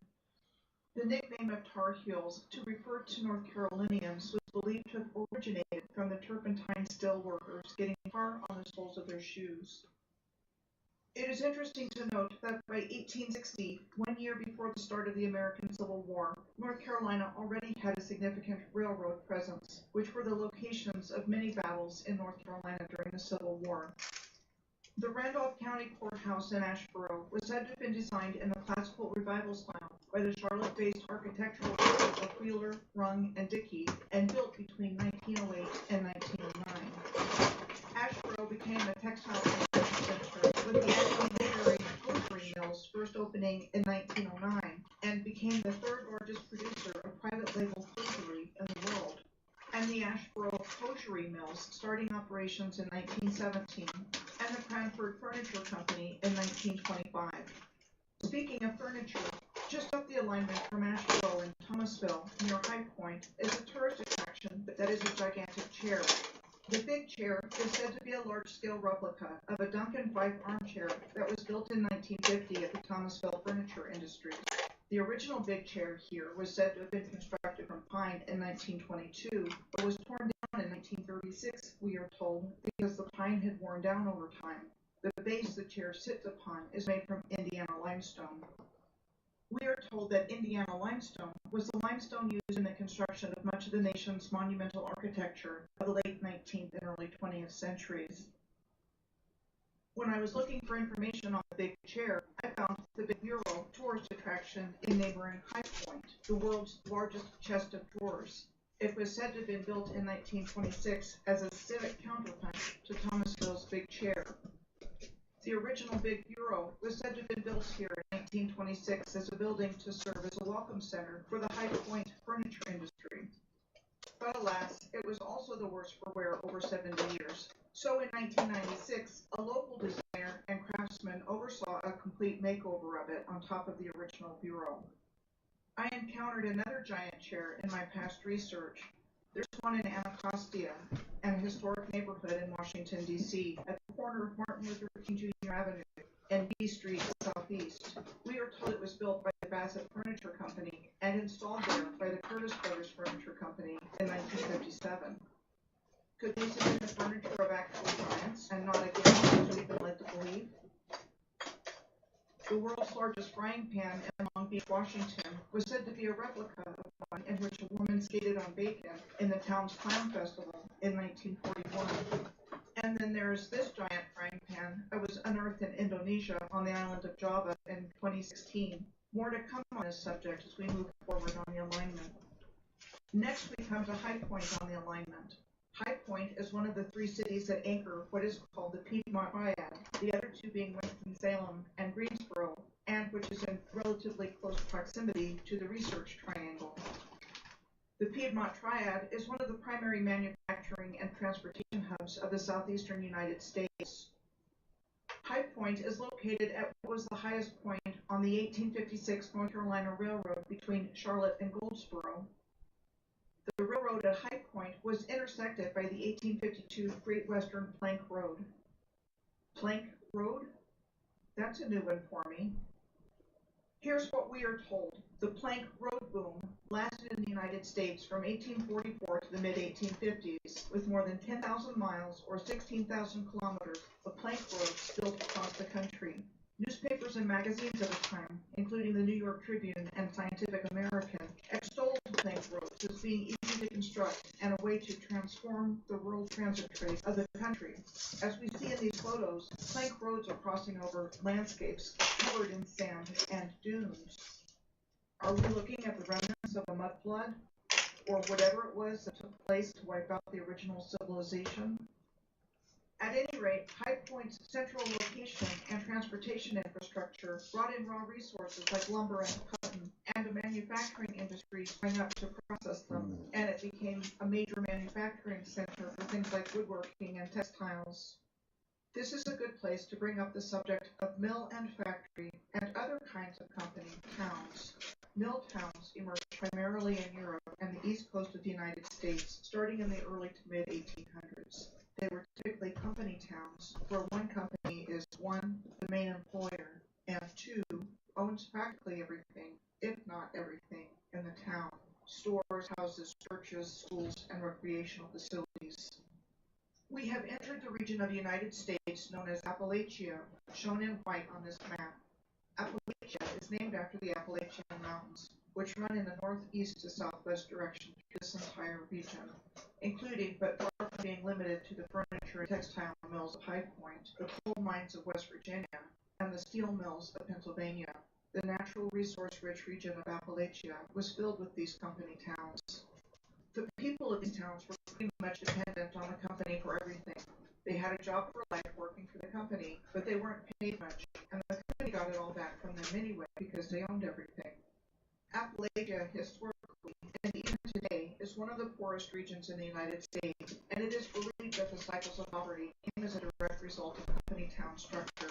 Railroad, coal, lumber, and banking barons early on controlled the capitalistic economic system that came into form in largely rural Appalachia. They offered hay, boarding, and subsistence farming in return for a 16-hour workday. In many cases, their pay came in the form of scrip and credit dollars that could only be used in the company's stores. Pretty much the definition of wage slavery.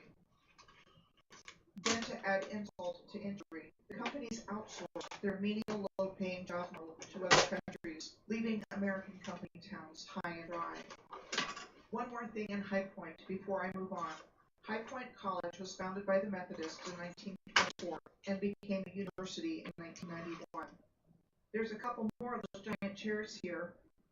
Next on the alignment, we come to Winston-Salem, the home of Wake Forest University. Wake Forest University is better known for the sports championships of its Eamon Deacons teams, winning national championships in 5 different sports. In this photo of Wake Forest University campus, you can see the Wake Chapel building in a direct alignment with Pilot Mountain in the background. Wake Chapel was said to have been the first building constructed on the Ranolda campus in 1956. The address for the Wake Chapel is 1834 Wake Forest Road. Wake Forest University was first established by the Baptist State Convention of North Carolina in 1834. The Janet Carlisle Harris Carillon is housed in the bell tower of Wake Chapel. It consists of 48 bronze bells weighing 1,200 tons. We are told it was donated by the Very Reverend Charles Upchurch Harris, an Episcopal priest and former theological seminary president, in honor of his wife Janet, and was dedicated in November of 1978 during homecoming weekend. Another carillon with a similar story is at Iowa State University, where we find the Ames Campanile. The campanile was said to have been constructed in 1897 as a memorial to the first Dean of Women, Margaret MacDonald Stanton. The campanile houses the Stanton Memorial Carillon, the first 10 bells of which were said to have been donated by Margaret's husband Edgar after her death, and then 26 more, and a playing console by the Stanton family after his death. Then by 1967, there were 50 bells altogether, weighing upwards of 27 tons. The carillon plays Westminster quarters every quarter hour. There used to be an organ in the Great Hall of the Memorial Union at Iowa State University, which is located close to the Ames Campanile. The organ and its 1,400 pipes were said to have been installed in 1936. It was removed from the Great Hall of the Memorial Union building in 2004. Unlike the organ at Memorial Hall at Iowa State University, there is still an organ at the Wake Chapel. The Williams organ, said to date from 1954, has over 4,600 pipes and is one of the most revered organs in the world. Just like what we are seeing with the forts, lighthouses, canals, and the railroads on this alignment, what we are told about when these things came into existence or left existence just doesn't compute. I have come to believe, as a result of my research along alignments, that the people of the original civilization were brought into resonance and harmony throughout the Earth's grid system by healing social frequencies generated with generating bells, among other purposes. The current musical scale is not tuned into the solfeggio frequencies, and the results of this are believed to negatively affect our emotional skills and emotional states, thereby lowering our consciousness in yet another way. Next on this alignment is Pilot Mountain, described as one of the most distinctive natural features in the state of North Carolina, with two distinctive features, one named Big Pinhole and the other Little Pinhole. Pilot Mountain is described as a quartzite monadnock. This translates to a hard metamorphic rock that was originally pure quartz sandstone, that is an isolated rock, hill, knob, ridge, or small mountain that rises abruptly from a gently sloping or virtually level surrounding plain. Here are some other examples of places called monadnocks. Besides Pilot Mountain on the top left, Parteigen in Norway is seen on the top right, Devil's Tower in Wyoming on the bottom left, and Kurura in Australia on the bottom right. What if monadnock is a word used to cover up gigantic tree stumps? Here are some examples of giant trees and stumps that are identified as such. In this comparison, we have the Devil's Tower from another angle on the left, the Jugurtha tableland in Tunisia in the middle, and the Hara of Arhab volcano in Yemen, looking very tree stumpish. The controllers have worked very hard not only to remove gigantic trees from our awareness, but they have also removed the Earth's grid system from our collective awareness, upon which giant trees had a significant function.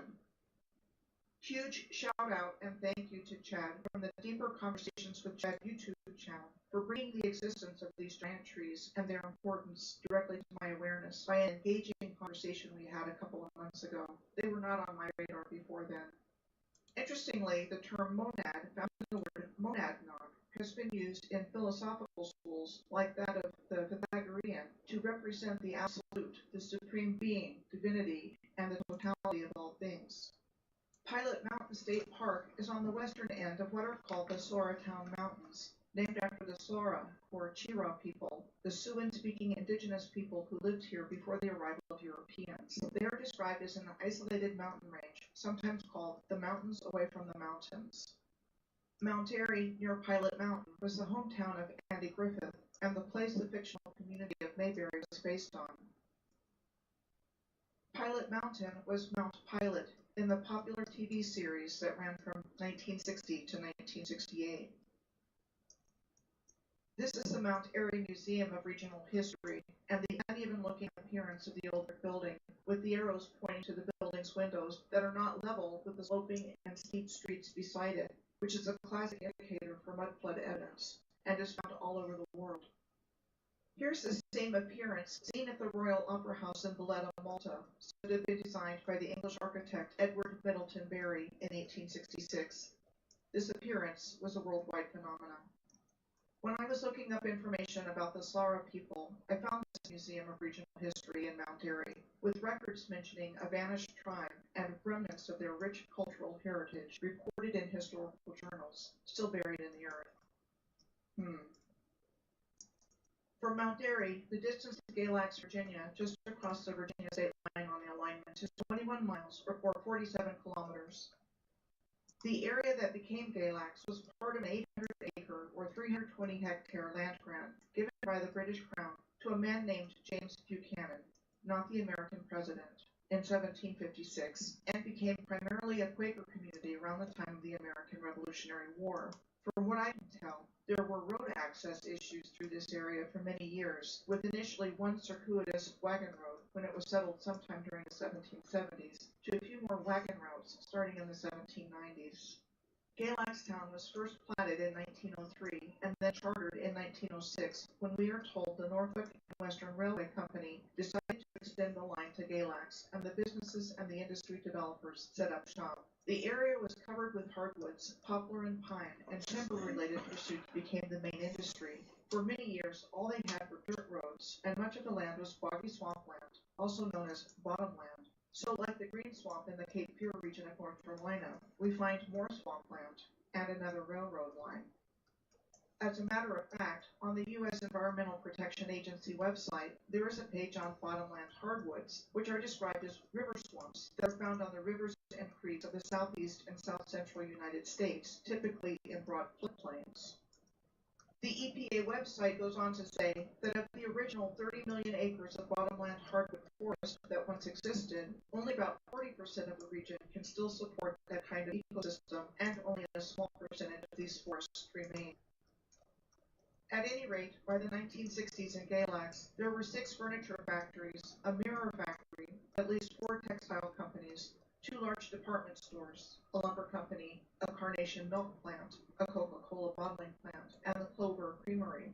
From what I have been able to find out, Galax has managed to maintain its industrial base overall, with a few exceptions due to globalization.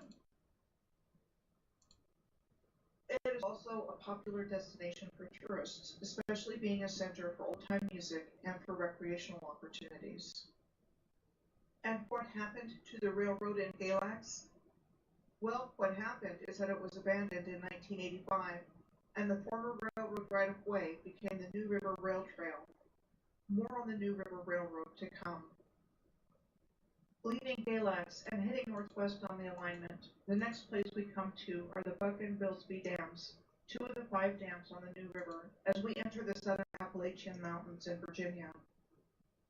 The Bilsby-Buck complex consists of 2 hydroelectric dams located 3 miles or 5 kilometers apart. The engineers behind the dam project were said to be the New York firm of Beal, Blackwell, and Buck, and the financier was the investment firm of Henry Marison Bilsby, an associate of Thomas Edison, and a founder of the Westinghouse Electric Company.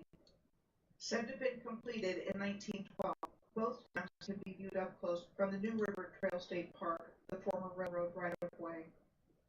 The Fry's Mill Dam was said to have been built by Colonel Francis Henry Fries in 1900. He was said to have built it for a cotton spinning mill for cloth, which first opened in 1903 with the most sophisticated technology in the world. The mill stopped operating for good in 1989 after new owners closed it because it was no longer competitive, and this company town of 750 people at the time lost most of its jobs. By 2021, its population was listed as 451. Fry's is also on the New River Trail State Park near Galax, and at one time had rail service. Fields Dam is located at the interestingly named mouth of Wilson, Virginia. Apparently, the community got its name from a young surveyor named Wilson, who died in 1749 while he was surveying the line between Virginia and North Carolina, and was buried in a creek subsequently named Wilson Creek, of which the mouth empties into the river where the town was established. There were several mills established here during its history, and we are told the community built the power dam in 1930 for electricity here. While there are a lot of abandoned buildings in the town of Mouth of Wilson, there are a lot of recreational opportunities, old private homes, and pricey real estate. Oak Hill Academy, a small private Baptist secondary boarding school with with its own water and electrical utilities, was first established in 1878 in Mount Wilson, and is particularly known for its basketball program, which, among other accomplishments, has won the National High School Championship 9 times since 1993. The fifth dam along the New River is the Claytor Dam, a gravity dam said to have been built between 1937 and 1939 under the supervision of William Brown Claytor, who was the vice president of the Appalachian Power Company. Claytor Lake, the reservoir created by the dam, is also on the New River Trail State Park, where it follows a part of the shoreline and crosses it on the Hiwassee Trestle Bridge. More on the subject of hydroelectric power and railroads to come shortly. Now back to the alignment where it crosses the Appalachian Mountains. The southern section of the Appalachian Mountains runs from the New River and consists of the Blue Ridge Mountains, divided into eastern and western Blue Ridge fronts, the Ridge and Valley Appalachians, and the Cumberland Plateau. This is a view of Earth from space of the same location of the southern Appalachians in southwestern Virginia on the left, in comparison with what an extensive tree root system looks like on the right. The Earth from space image information also has this to say about the Appalachians and the southern Appalachians in Virginia. They roughly parallel the Atlantic coast. They are a narrow system rarely exceeding a width of 100 miles or 160 kilometers. They have extensive forests, hardwoods, and softwoods. Some peak elevations exceed 4,000 feet or 1,200 meters, and the valleys between linear mountains have good soils for agriculture. The Cumberland Plateau is part of the southern Appalachian Mountains and covers much of eastern Kentucky and Tennessee, and parts of northern Alabama and northwest Georgia. It is described as a deeply dissected plateau, one that has been severely eroded and causing sharp relief, with frequent stone outcroppings and bluffs. Anyway, that's what they tell us. A place called Lost World Ranch came up on Google Earth, which got my attention. I was intrigued by the name of it, and come to find out it is in a place called Burke's Garden, Virginia. The name Lost World brings to mind the 1997 movie sequel to Jurassic Park, and Lost Horizon, the 1937 movie about a plane crash landing in the Kunlun Mountains of Tibet, and the passengers finding the utopian monastery of Shangri-La, a mystical, harmonious valley enclosed in the western end.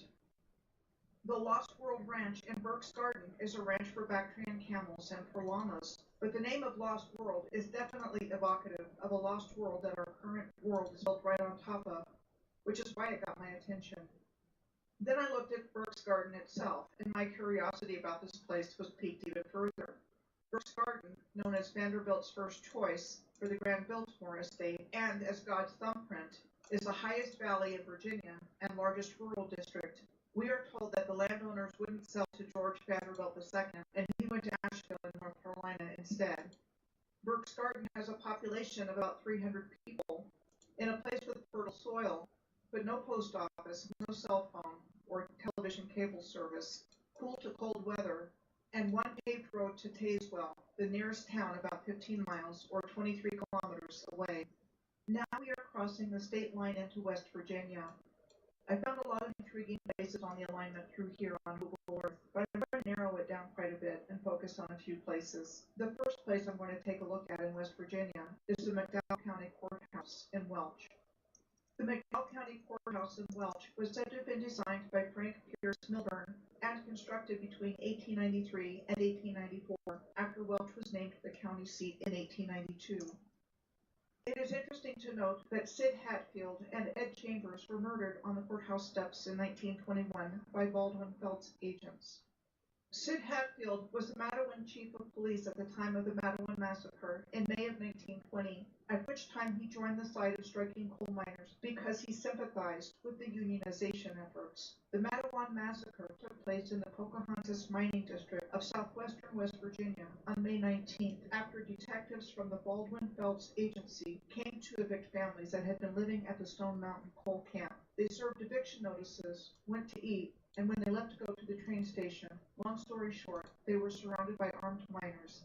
This was during a time when the United Mine Workers of America were trying to unionize the mine, a place where miners worked long hours in unsafe and poor conditions, received a low wage, and were paid in company script for the company store. This massacre marked a turning point for miners' rights. And 13 years later, with the passage of the National Industrial Recovery Act of 1933, American labor unions were recognized by the federal government. By 1960, McDowell County was ranked number 1 in total coal production in the United States, and Welch billed itself as the heart of the nation's coal bin.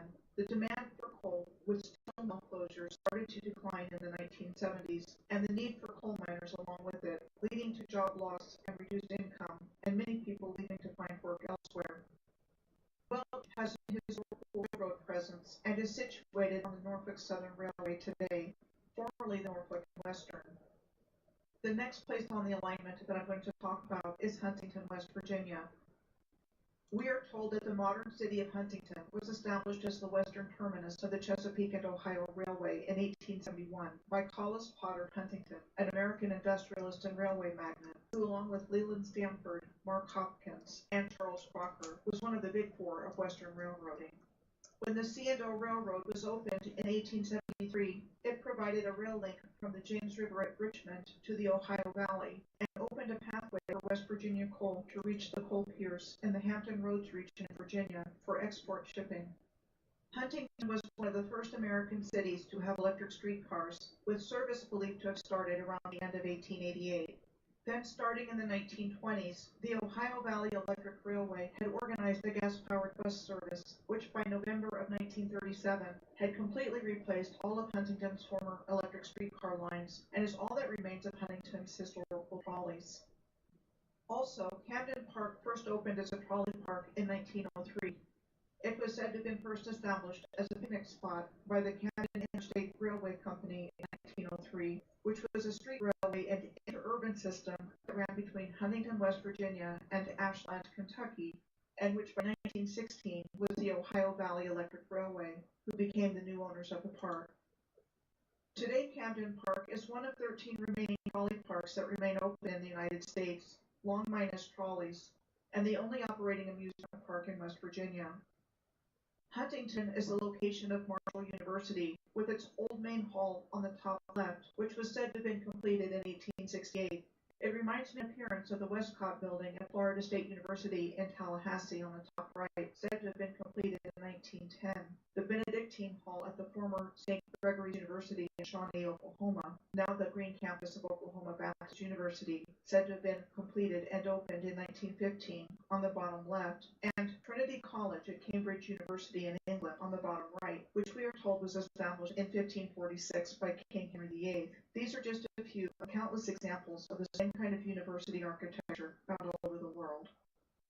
Now I would like to bring the subject of the railroad line still in operation that runs along right beside the New River through the New River Gorge in West Virginia, along with things found in the gorge like historic coal mines, waterfalls, hydro projects, and bridges. The Amtrak Cardinal still runs through the New River Gorge 3 days per week on Sundays, Wednesdays, and Fridays. We are told that when the Chesapeake and Ohio Railway was completed through the gorge in 1873, it allowed for the convenient export of coal, and the gorge itself was the location of numerous coal mines, including the K. Moore, spelled M-O-O-R, mine, which produced more than 16 million tons of coal while it was in operation between 1900 and 1952. It was opened in 1900 to supply coal and coke to the Lowmore Iron Company in Lowmore, Virginia, which was first organized in 1873, the same year the Chesapeake and Ohio Railway opened. In 1925, the K. Moore Mine, which produced smokeless, low-volatile, bituminous coal from the New River Coalfields Sewell seam, was sold to the New River and Consolidated Coal Company. The K. Moore Mine was connected to the mining company town of Kmore by a single-track, 30-degree incline rail for workers and equipment, and there was a double-track incline used for coal. All the Kmore locations were abandoned for all intents and purposes by the early 1960s. There are waterfalls and hydro projects found on the New River as it winds its way through the gorge. I was able to find 5 waterfalls here that are accessible by road, and reference to over 100 others. The first 2 waterfalls I found that are accessible by road are the Canal Falls and Cathedral Falls. They are directly across from each other on a river bend, and they both have hydro projects next to them. The Glen Ferris hydroelectric project next to the Kanawha Falls was said to have been constructed between 1927 and 1932 by a subsidiary of Union Carbide and Carbon Corporation for a remote electrometallurgical production facility. There is a dam and two powerhouses at this location. The Gauley Bridge hydropower project is on the other side of the river band from the Glen Ferris complex and located below the Cathedral Falls.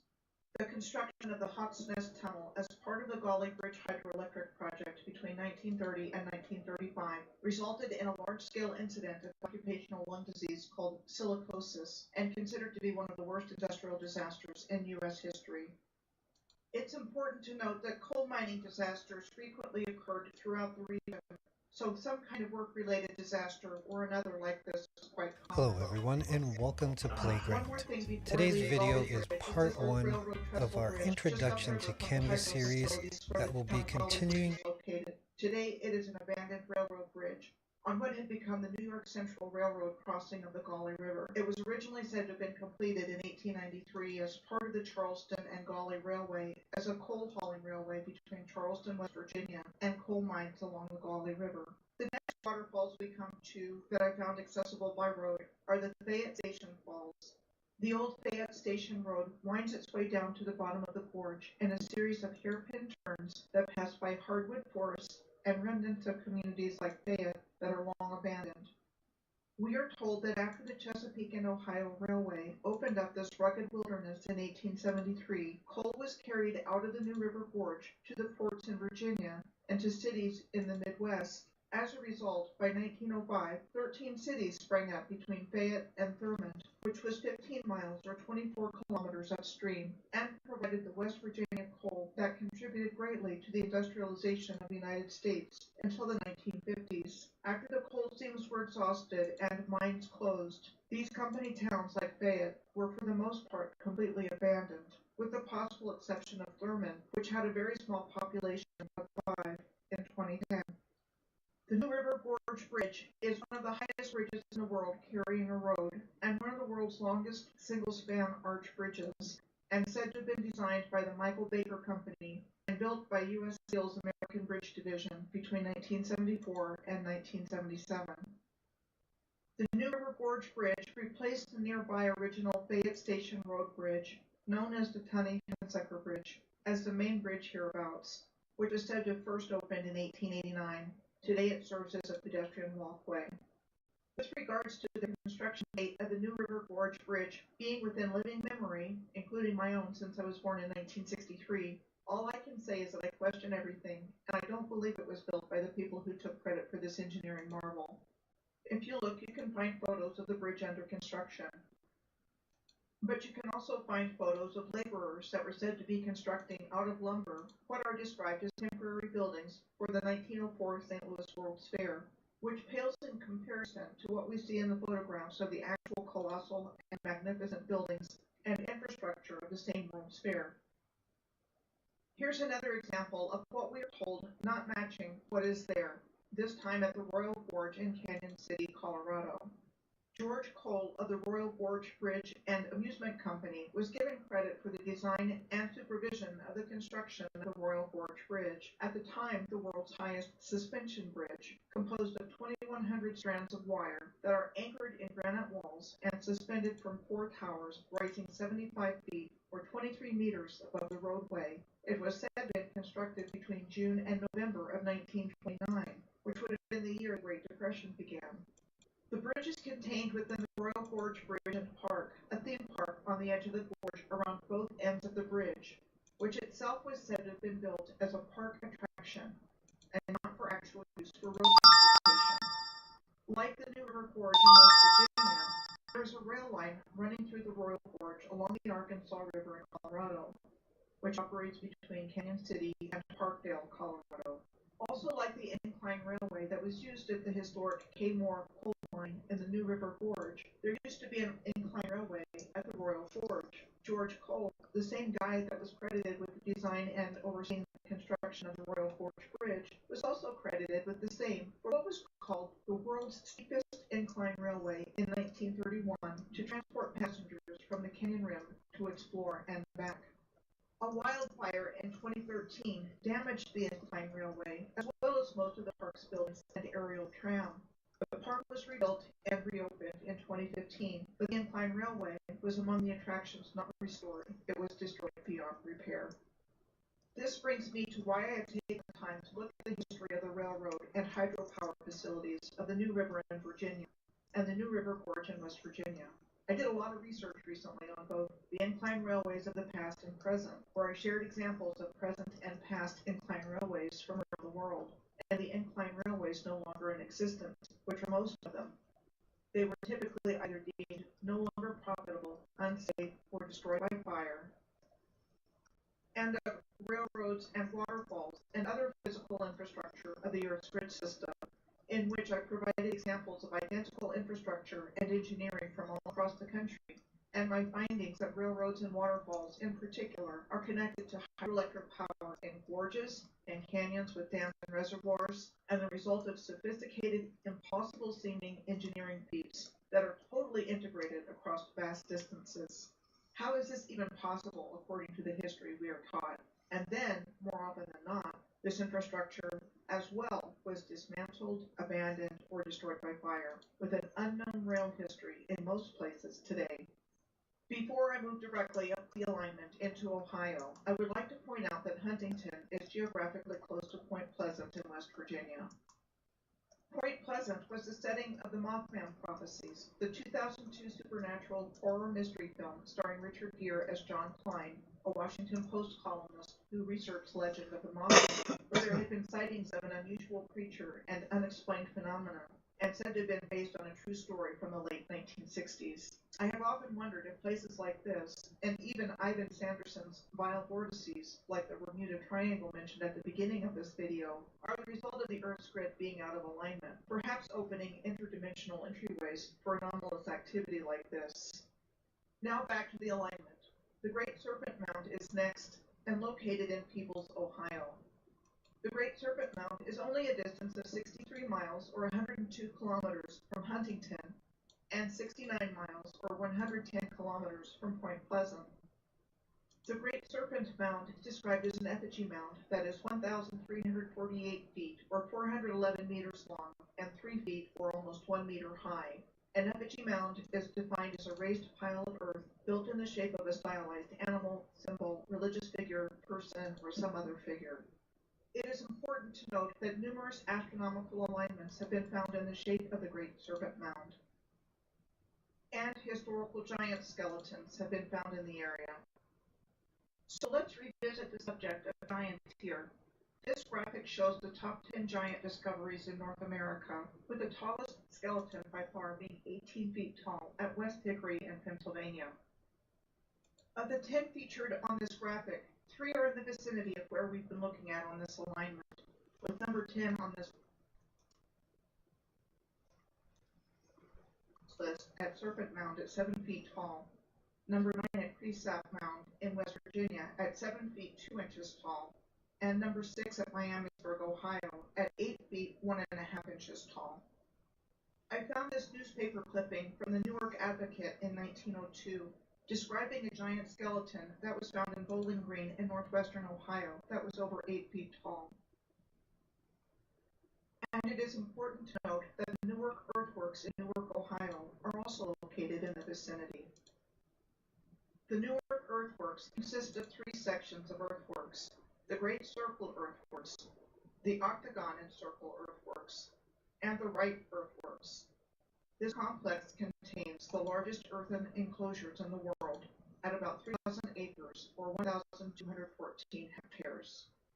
We see the same precise geometry and archaeoastronomy in earthworks like the Octagon and Circle Earthworks and the Great Serpent Mound in Ohio in North America that we see in other countries like Great Britain. Yet this fact didn't stop the development of a golf course on the Octagon and Circle Earthworks in the early 20th century. These earthworks come into play on 11 of the holes of the Mount Builders Country Club. Also, like at the ancient sacred sites of Great Britain, this area has crop circles appearing from time to time. This one appeared near the Great Serpent Mound in a soybean field in August of 2003. Another one appeared appeared in Cornfield in Miamisburg, near the Miamisburg Mound, just up the alignment from the Great Serpent Mound, almost exactly a year later on August 25th of 2004. The Miamisburg Mound is the largest conical-shaped earthwork of its kind in the United States.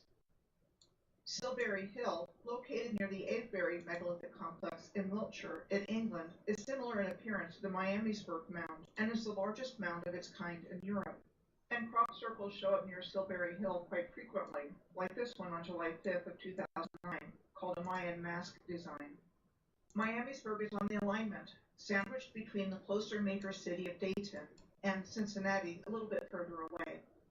We have been traveling through the Ohio River Basin, or Valley, after we left the Appalachian Mountains and entered West Virginia, and will continue to do so a little while longer. This region of the United States includes not only West Virginia and Ohio, but Indiana, Kentucky, and the western part of Pennsylvania, in Pittsburgh at the forks of the Ohio, where the Ohio River meets the Monongahela and Allegheny Rivers. Formerly, it was home to the indigenous Miami, Shawnee, and Lenni Lenape tribes, whose true identity has been hidden from us and obscured in so many ways in the creation of this new narrative and history, and whom the people, or beings, or whatever they are, behind all that has taken place here to hijack the earth, really don't want us to know who they really were. Because, you see, the controllers stole the legacy of the ancient, original, and advanced humans.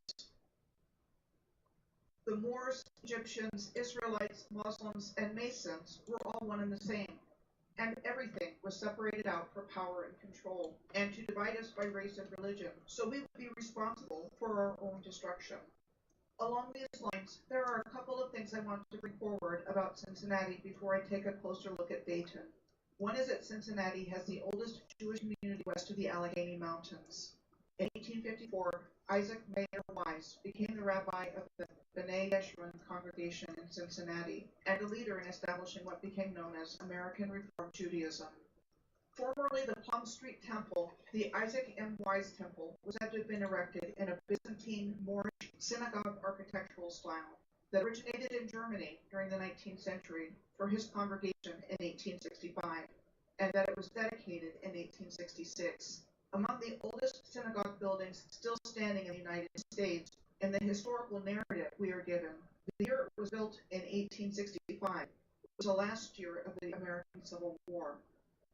Rabbi Isaac M. Wise's brother-in-law, a publisher named Edward Block, followed him to Cincinnati in 1854, who set up the production side of the oldest Jewish American newspaper in America, The Israelite, which was first published in 1854. Edward Block then went on to found the Block Publishing Company in Cincinnati, at the time the largest Jewish publisher in the country. His son Charles moved the headquarters of the company to New York City in 1901. Rabbi Isaac M. Wise established the Union of American Hebrew Congregations for Reform Judaism in Cincinnati in 1873. I learned about all of this when I did an in-depth study a while back called German Entrepreneurs and Settlements in the Mississippi and Ohio River Valleys in the 19th Century, or How Zionism Took Over America and the World. Cincinnati was one of the starting points for what became known as Zionism, as was Pittsburgh, with the formulation of the 1885 Pittsburgh Platform, which defined American Reform Judaism. 12 years after the promulgation of the 8 principles of the Pittsburgh Platform, the First World Zionist Congress was held in Basel, Switzerland in 1897, which was convened by Theodor Herzl for the small minority of Jewry in agreement with the implementation of the Zionist goals. The Balfour Declaration was a public statement issued in November of 1917, addressed to Lord Rothschild, the leader of the British Jewish community, from the British Foreign Secretary Arthur Balfour, announcing support for the establishment of a national home for the Jewish people.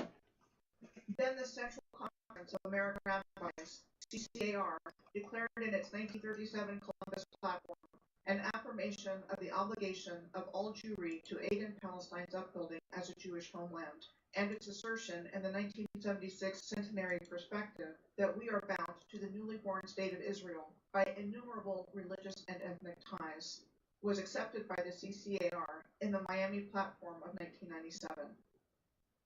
The other thing I wish to mention about Cincinnati is the Cincinnati Union Terminal, which has the largest half-dome in the Western Hemisphere. The architectural firm of Fellheimer and Wagner were given credit for the architectural design of the terminal, and work on it was said to have started in August of 1929 and completed in 1933. So not at all shabby engineering work to allegedly have taken place during the Great Depression. It is still in use today as an Amtrak train station, as well as housing different aspects of the Cincinnati Museum Center, which includes 3 museums, a library, and a theater. The rotunda, the building's main space, has 2 enormous mosaic murals created by Winold Rice from 1931 to 1932, depicting the history of Cincinnati from its settlement to the development of its manufacturing. I have come to believe that huge murals like these are programming devices to reinforce what we've been told about our history, like the settlement of the West by the early settlers meeting the Native Americans in the vast empty plains and wagon trains depicted in the background. And things we are not told about so much. We're told later that airships existed, but we are not told they likely had a far greater presence in the history of Earth than we have been told. I'm curious about why the artist depicted the airship seen in the background here of the mural depicting skyscraper construction workers. And I mean, doesn't the shape of the Cincinnati Union Terminal resemble that of an airplane hangar? On the backside of the terminal, what was called Tower A is still standing. But Tower B and Tower C don't exist anymore. At the time the Cincinnati Union Terminal opened, it served 7 railroads with 216 trains entering or departing the terminal each day. These towers controlled the track switches, actuated by electro-pneumatic machines, utilizing compressed air through valves which were energized by electric signals from the towers and were described as being similar to the control towers of airports. Again, not bad for Great Depression era technology, right? On the other side of the Miami Stork Mound is the city of Dayton. Dayton was founded on April 1st of 1796 by the Thompson Party, which was comprised of 12 settlers who came up the Great Miami River from Cincinnati in a small boat. Dayton is located in Ohio's Miami Valley region. Thing is, there haven't been any actual Miami in Ohio since 1818, when the United States forced them to give up their last reservation in Ohio, after they gave up most of their land in Ohio with the signing of the Treaty of Greenville in 1795, after the Northwest Indian War, in what became the new state of Ohio in 1803. Today, the Miami tribe of Oklahoma is the only federally recognized Native American tribe of Miami people, and they are descended from the Miami who were removed from the traditional lands in what became Ohio, Michigan, and Indiana. The Oklahoma Miami tribe is partners with Miami University in Oxford, Ohio, which was founded in 1809, and is the 2nd oldest university in Ohio, and the 10th oldest in the United States. The Miami Center at Miami University is engaged in the work of language and culture revitalization. The Miami traditionally spoke the Miami Illinois language, which is an Algonquin language that was well documented in early French sources, but died out as a spoken language in the mid-20th century. With the Language Revitalization Program, it was revived as a spoken language primarily by the Miami Nation of Indiana to keep their traditional language alive by teaching it to young and old. There is something interesting to note about the Algonquin languages. The Algonquin languages are largely extinct, with the exception of First Nation speakers in Quebec and Ontario, in spite of the fact that the Algonquin languages once existed over a broad expanse of North America. It is extremely hard to find this kind of information because of the hunter-gatherer theme going on with the indigenous peoples of North America in the narrative, and other continents as well for that matter. But I found an example of the written language script of the Algonquin Mi'kmaq people of eastern Canada and Maine in the United States, and similarity to the Egyptian language script. But that's not all. When I said earlier that the Moors, Egyptians, Israelites, Muslims, and Masons were all one and the same, and their land and legacy stolen, I have found further evidence to support this statement based on what I have found in past research, that the same tribes of Israel not only occupied the same continent in different places, they were also found on other continents, as I started coming across people who identified as lost tribes of Israel all over the world, like the Seminole Indians identifying as the tribe of Reuben, and are considered to be a Native American people originally from Florida, most of whom were forced to the Oklahoma Indian Territory as well as the Miami, with the exception of 6 reservations in South Florida. But the most famous Miami of all is located at the southern tip of the east coast of the Florida Peninsula, the traditional land of the Seminole, and is the starting point for Highway 41. This same Highway 41 goes all the way up to the very tip of Michigan's Keweenaw Peninsula on Lake Superior, and passing through the traditional lands of the Miami in Indiana and near Ohio along the way. I also found the Australian Aborigines identified as the tribe of Reuben as well, with the same colors of black, red, and yellow in their flag as the Seminoles have in their seal. Now back to Dayton and Ohio's Miami Valley. We are told that construction began on the Dayton-Cincinnati Lake of the Miami-Erie Canal in 1827 and was completed in 1829 to transport goods between the two places, and that the entire canal between Toledo on Lake Erie and Cincinnati was completed by 1845. But all that hard work of canal building soon came to nothing. By 1860, only 15 years after the completion of the canal, almost 3,000 miles, or almost 5,000 kilometers, of railroad crisscrossed Ohio, and by the early 1900s, the canal was no longer used. The former canal beds were made available for public roads in 1927, and they became city thoroughfares, like Dayton's Patterson Boulevard. In the early 1900s, Dayton became the invention capital of the United States, with the most patents per capita. The Wright brothers, who were credited in our historical narrative with the invention of the airplane, lived and worked in Dayton. Other inventions included the cash register and the establishment of National Cash Register by John H. Patterson in 1884. The Pop-Top beverage can by Daytonian Emerald Fraze in 1963. And the self-starting ignition for cars by Charles F. Kettering, which was first patented in 1915. The Great Flood of Dayton took place in 1913, when the Great Miami River flooded Dayton and the surrounding area. We are told it was the greatest natural disaster in Ohio history, resulting in an estimated 360 deaths, the displacement of 65,000 people, $100 million in property damage, and the establishment of the Miami Conservancy District, one of the first flood control districts in the United States. There are two more places I would like to look at before I leave Dayton and head into Indiana. The first is the Carillon Historical Park. The idea of the Carillon Historical Park was said to have been conceived of by Colonel Edward Deeds, who was a prominent Dayton industrialist, engineer, and inventor, who was involved with things like developing National Cash Register, founding the Dayton Engineering Laboratories Company with Charles F. Kettering, and partnering with Orville Wright in early airplane manufacturing. The Carillon Historical Park consists of sections including settlement, transportation, invention, and industry, as well as a narrow-gauge rail, mile-long network that, when it is running, circles the park, but right now is down for repairs. The Carillon Park Railroad features a replica of an 1851 locomotive, which was the same year as the Crystal Palace exhibition in London, which I believe was the official kickoff event for the New World Order timeline. The Deeds Carillon in the park was named after Colonel Deeds and his family. This bell tower is 151 feet or 46 meters tall and said to have been built in 1942 during World War II, designed in the Art Moderne style by New York architects Reinhardt and Hofmeister, and funded by Deeds' wife, Edith Walton Deeds, to commemorate the family. We are told that when the tower, made from Indiana limestone, was built, each of the bells had the name of a family member inscribed on it, and the largest bell weighed 7,000 pounds, or 3,175 kilograms, and the smallest bell weighed 150 pounds, or 68 kilograms.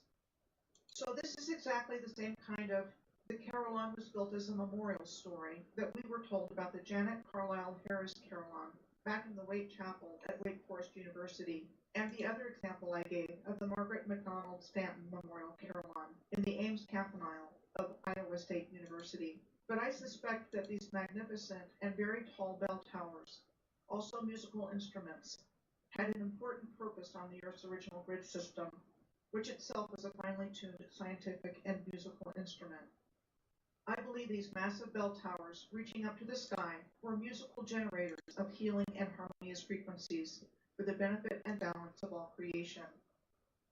The second place I want to take a look at before I leave Dayton is the Wright-Patterson Air Force Base, the second large military installation we have encountered on this ley line, besides Fort Liberty or the former Fort Bragg back in North Carolina. It includes Wright and Patterson Fields. It is the home of the 88th Air Base Wing, a base support unit, as well as the National Air and Space Intelligence Center. There are also 7 mounds on Wright-Patterson Air Force Base grounds. The P Street Mound stands alone on one part of the base, and the remaining mounds are grouped together on the Wright Memorial grounds. The third largest mound in the Miami River Valley is on the Wright Memorial grounds. So what's interesting is that when I searched for Wright Memorial mounds, looking for Wright-Patterson Air Force Base, I found the Wright Memorial at Kill Devil Hill, near Kitty Hawk, North Carolina, in the Outer Banks, a gigantic obelisk on top of a gigantic mound. Not only that, the obelisk has 3 sides instead of 4, and is sitting on top of a star-shaped base. The funds for building this 60-foot or 18-meter tall granite monument to memorialize the Dayton bicycle shop owners turned airplane designers was said to have been authorized by President Calvin Coolidge in 1927. It was then designed by the New York architectural firm of Rogers and Poor in 1930 and completed and dedicated in November of 1932. All this taking place during the Great Depression.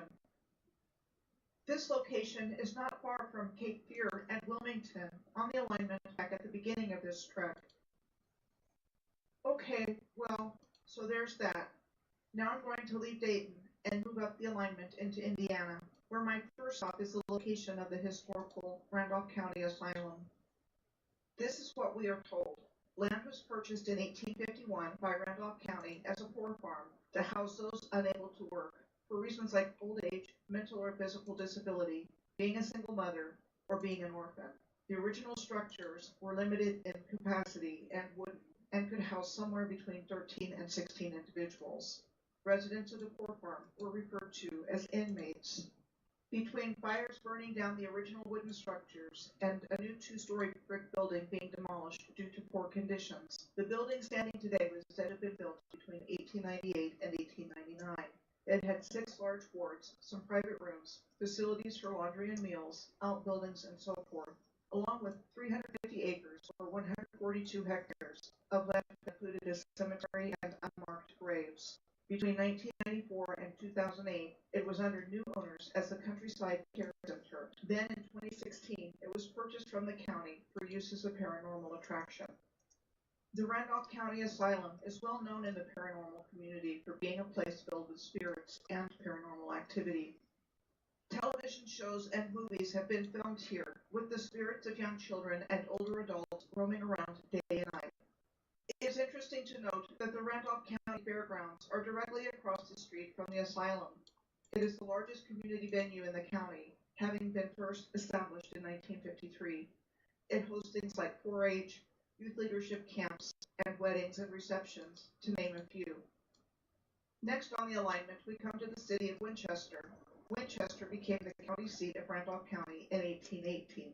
The first white settlers of Randolph County in Indiana were said to be Quakers from Randolph County in North Carolina, for which Asheboro is county seat right on the alignment seen earlier in this video. The Randolph County Courthouse in Winchester was said to have been built between 1875 and 1877 in the Second Empire architectural style and designed by the architect J.C. Johnson. I'm quite certain that the people who took credit for building these places did not actually build them, but they certainly want you to believe they did. This same kind of story repeats itself over and over again. The money to build the Civil War monument next to Randolph County Courthouse was said to have been willed by a Quaker named James Moorman, and that the commissioners of Randolph County approved the voter petition to do so, and the monument was erected in 1889 and 1890. Same idea as the courthouse. See, we built this, and telling us why and when it came into existence, as opposed to it was already there. Just a few more things before we leave Winchester. Winchester Speedway is known as the world's fastest half mile, and has a 37-degree banking that is one of the steepest in motorsports, and the steepest that is still active in the United States.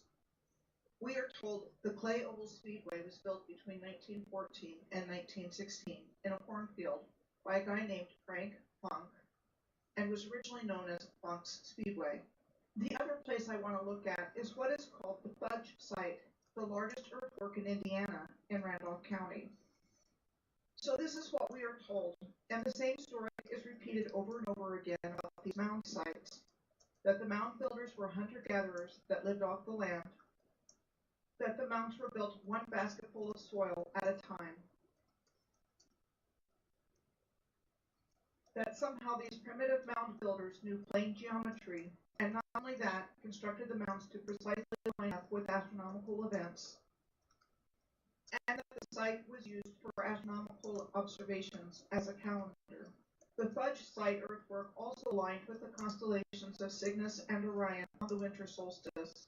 So just like the sites in Ohio, like the Dwarf Mounds and the Great Serpent Mound, we see a very high level of flight geometry and astronomy that is not at all compatible with the hunter-gatherer narrative we have been given about our history.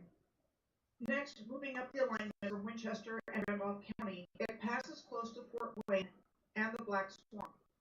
Fort Wayne is located in northeastern Indiana, 18 miles or 29 kilometers west of the Ohio border, and 50 miles or 80 kilometers south of the border with Michigan.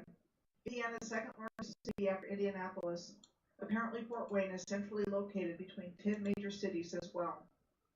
We are told that the original fort at Fort Wayne was built in October of 1794, the last in a series of forts built near Caccianga after General Anthony Wayne's defeat of the Miami of the Western Confederacy at the end of the Northwest Indian War and the beginning of U.S. occupation of the Northwest Territory. Caccianga was the principal city of the Miami and Shawnee tribes, located at the confluence of the St. Joseph and St. Mary's rivers to form the Maumee River.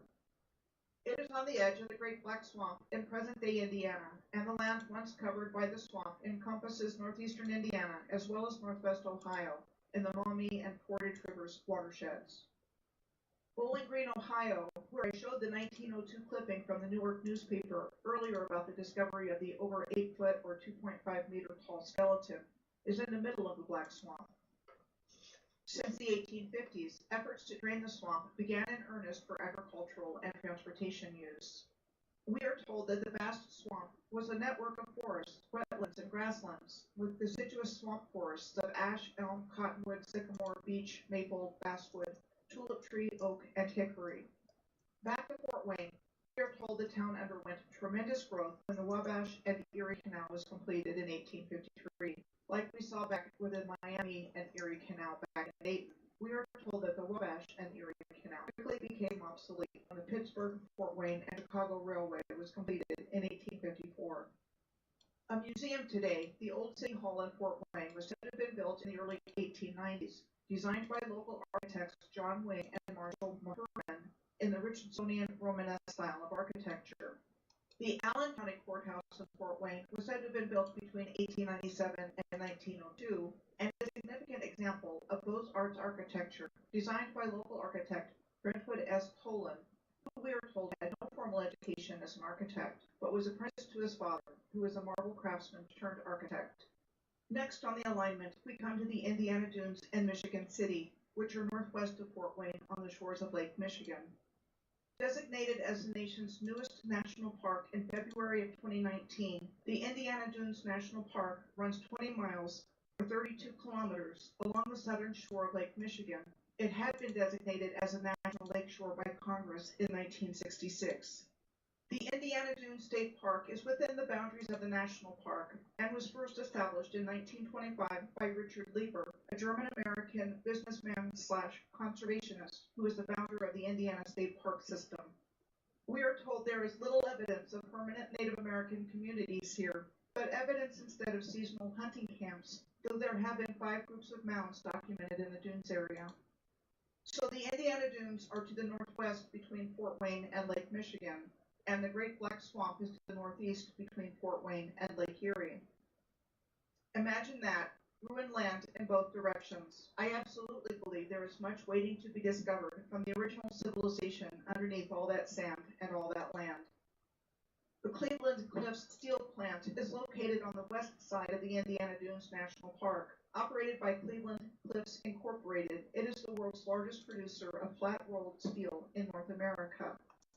The company's predecessor was the Cleveland Iron Mining Company, which was first founded in 1847 and chartered as a company in Michigan in 1850. Industrialist Samuel Mather, co-founder of a shipping and mining company, and and several of his associates had learned of rich iron ore deposits in Michigan's Upper Peninsula, and soon afterwards the Sioux Locks opened in 1855, allowing for the shipping of iron ore from Lake Superior to Lake Michigan. There was a strike by miners in the Upper Peninsula iron ore mines in July of 1865, after the company announced a wage cut since the American Civil War had just ended.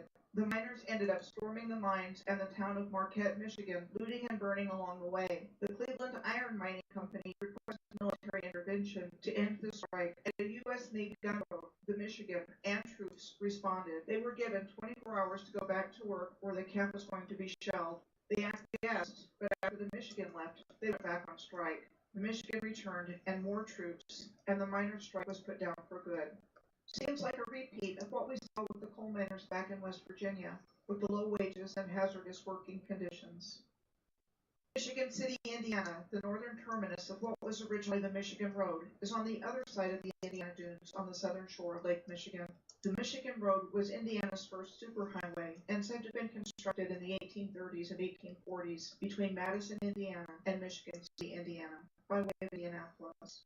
We are told that one of the things that made what became the Michigan Road possible was the concession of land by the Potawatomi in the 1826 treaty, allowing for a ribbon of land that was 100 feet or 30 meters wide, stretching between Madison and the Ohio River and Michigan City on Lake Michigan. The original Michigan Road predated the Plank Road boom, as I mentioned back in High Point, North Carolina, by about 10 years or so, since the boom was said to have started around 1844. I could find references to the original Michigan Road being unpaved and hard to build because of swampy land in places. But this was one thing that I was able to find with regards to the Michigan Road in Indiana possibly being a plank road in the 1830s. I also found this paper note guarantee from 1862, which would have been during the American Civil War, for a plank road here. Interesting to see the masonry archway with herded livestock underneath it in the lower right-hand corner of the note. The Michigan City Power Plant is west of the city's downtown on the lakeshore next to the dunes, and while it is not a nuclear power plant, it is a coal-burning plant that looks like one. The alignment crosses near Gary, Indiana, which is adjacent to the Indiana Dunes. This is what we are told about Gary. Gary was named after Albert Henry Gary, a founder of U.S. Steel in 1901, along with J.P. Morgan, Andrew Carnegie, and Charles M. Schwab, and he was the second president of U.S. Steel from 1903 to 1911. In June of 1906, the location of what became the city of Gary, about 26 miles or 42 kilometers east of Chicago, Illinois, was a wasteland of drifting sand and patches of scrub oak. No one lived there, and there was no agricultural value to the land. 3 or 4 railroads passed through the area, and the Grand Calumet River wound its way around sand dunes to get to Lake Michigan.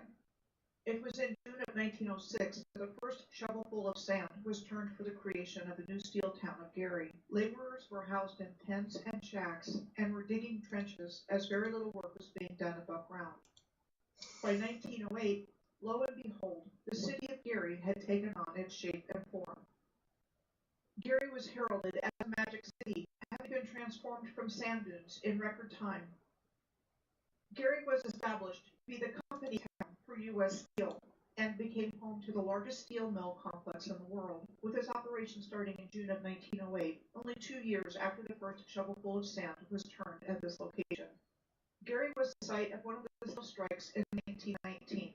The American Federation of Labor was attempting to organize a labor union in the leading company in the American steel industry, leading to strikes at U.S. Steel locations across the country. In Gary, a riot broke out on October 4th of 1919 between steel workers and strikebreakers brought in from the outside. Several days later, the Indiana governor declared martial law and brought in 4,000 federal troops, commanded by Major General Leonard Wood, to restore order. By January of 1920, the strikes collapsed completely, U.S. Steel having successfully opposed unionization efforts at that time, and it would be many years before unionization efforts in the steel industry resumed.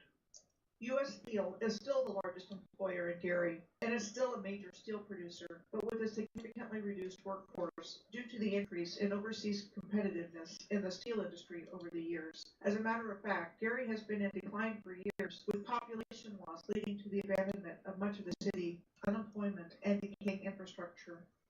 So a clear pattern continues to emerge along this alignment of available resources, like as we have seen with lumber, coal, and iron ore, being harvested and processed by workers in their local communities who have no choice and or are forced to work as wage slaves in order to have some kind of income to be able to survive by the companies who supplied all their other needs as well. I wonder how all the wealth in the world got sucked up by the few. There's just a couple of things I want to mention about Chicago, since it is close by, before crossing Lake Michigan into Wisconsin. The Great Chicago Fire was said to have started on October 8th of 1871 and burned 3.3 square miles, or 9 kilometers squared, over a 3-day period. Here's an infographic that nicely summarizes all of the data points surrounding the Great Chicago Fire, right down to who is given credit for rebuilding after the fire. Here's a Currier and Ives print depicting the Chicago Fire from the northeast across the Red Wall Street Bridge. The most enduring reason in popular culture for how the Great Chicago Fire started was that sometime on October 8th, a cow kicked over a lantern when it was being milked in a small barn belonging to the O'Leary family, and that the shed next to the barn was the first building consumed before it spread to consume a large percentage of the city. The predominance of the buildings was one of the explanations given for creating the flammable conditions that fueled the fire. Yet here are some photographs taken after the Chicago Fire showing what remained. The first one shows a ruined yet still beautiful stone aqueduct on the left, compared with the famous aqueduct in Segovia, Spain on the right, said to have been built by the Romans in the 1st century AD. Here's another one with shells of stone masonry and piles of various types of masonry. There were other major fires on the same day in history as the Great Chicago Fire, and one the next day. The Peshtigo Fire was described as a large forest fire that took place primarily in northeastern Wisconsin. Peshtigo was the largest community in the affected area. It was the deadliest wildfire in American history, with estimated deaths of 1,500 to 2,500 people, though it is largely forgotten in our collective memory, unlike the Great Chicago Fire of the same day. The Great Michigan Fire of October 8th of 1871 was comprised of 3 separate fires: the Port Huron Fire, the Manistee Fire, and the Holland Fire. Lastly, south of Chicago in Urbana, Illinois, there was a fire on the very next day, October 9th, destroying part of its downtown area. The World's Columbian Exhibition, also known as the Chicago World's Fair, was held in 1893 to celebrate the 400th anniversary of Christopher Columbus's arrival in the New World in 1492, and said to have been designed by many prominent architects of the day. We are told the fair also served to show the world that Chicago had risen from the ashes of the Great Chicago Fire. Then we are told after the World's Columbian Exhibition ended, all of the structures built for the exhibition were destroyed except for the Palace of Fine Arts, now Chicago's Museum of Science and Industry. The Statue of the Republic in Jackson Park today is described as a gilded and smaller replica of the statue of the 1893 exhibition. The original statue of the exhibition was said to have been destroyed by fire in 1896 on the order of the park commissioners, and a new statue sculpted by the same artist. It was erected in 1918 to commemorate both the 25th anniversary of the World's Columbian Exhibition and the centennial anniversary of the statehood of Illinois.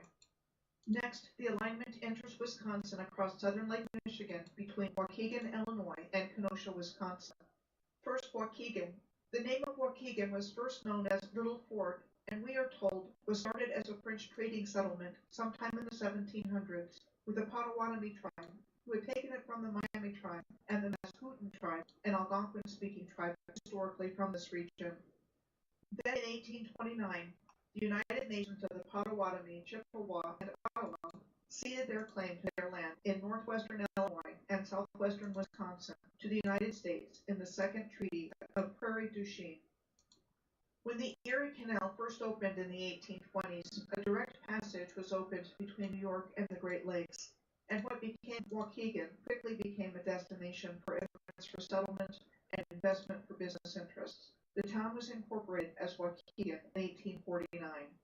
Waukegan quickly became an important industrial hub in the mid-19th century, including ship and wagon building, flour milling, dairying, and beer brewing. The Chicago and Milwaukee Railroad had arrived in 1855, stimulating the growth of the economy even more. This is a plat map of Waukegan from 1861, showing an already well-developed cityscape in a very short period of time. The block highlighted in red on the lower left-hand side was the original Little Fort the city was named for.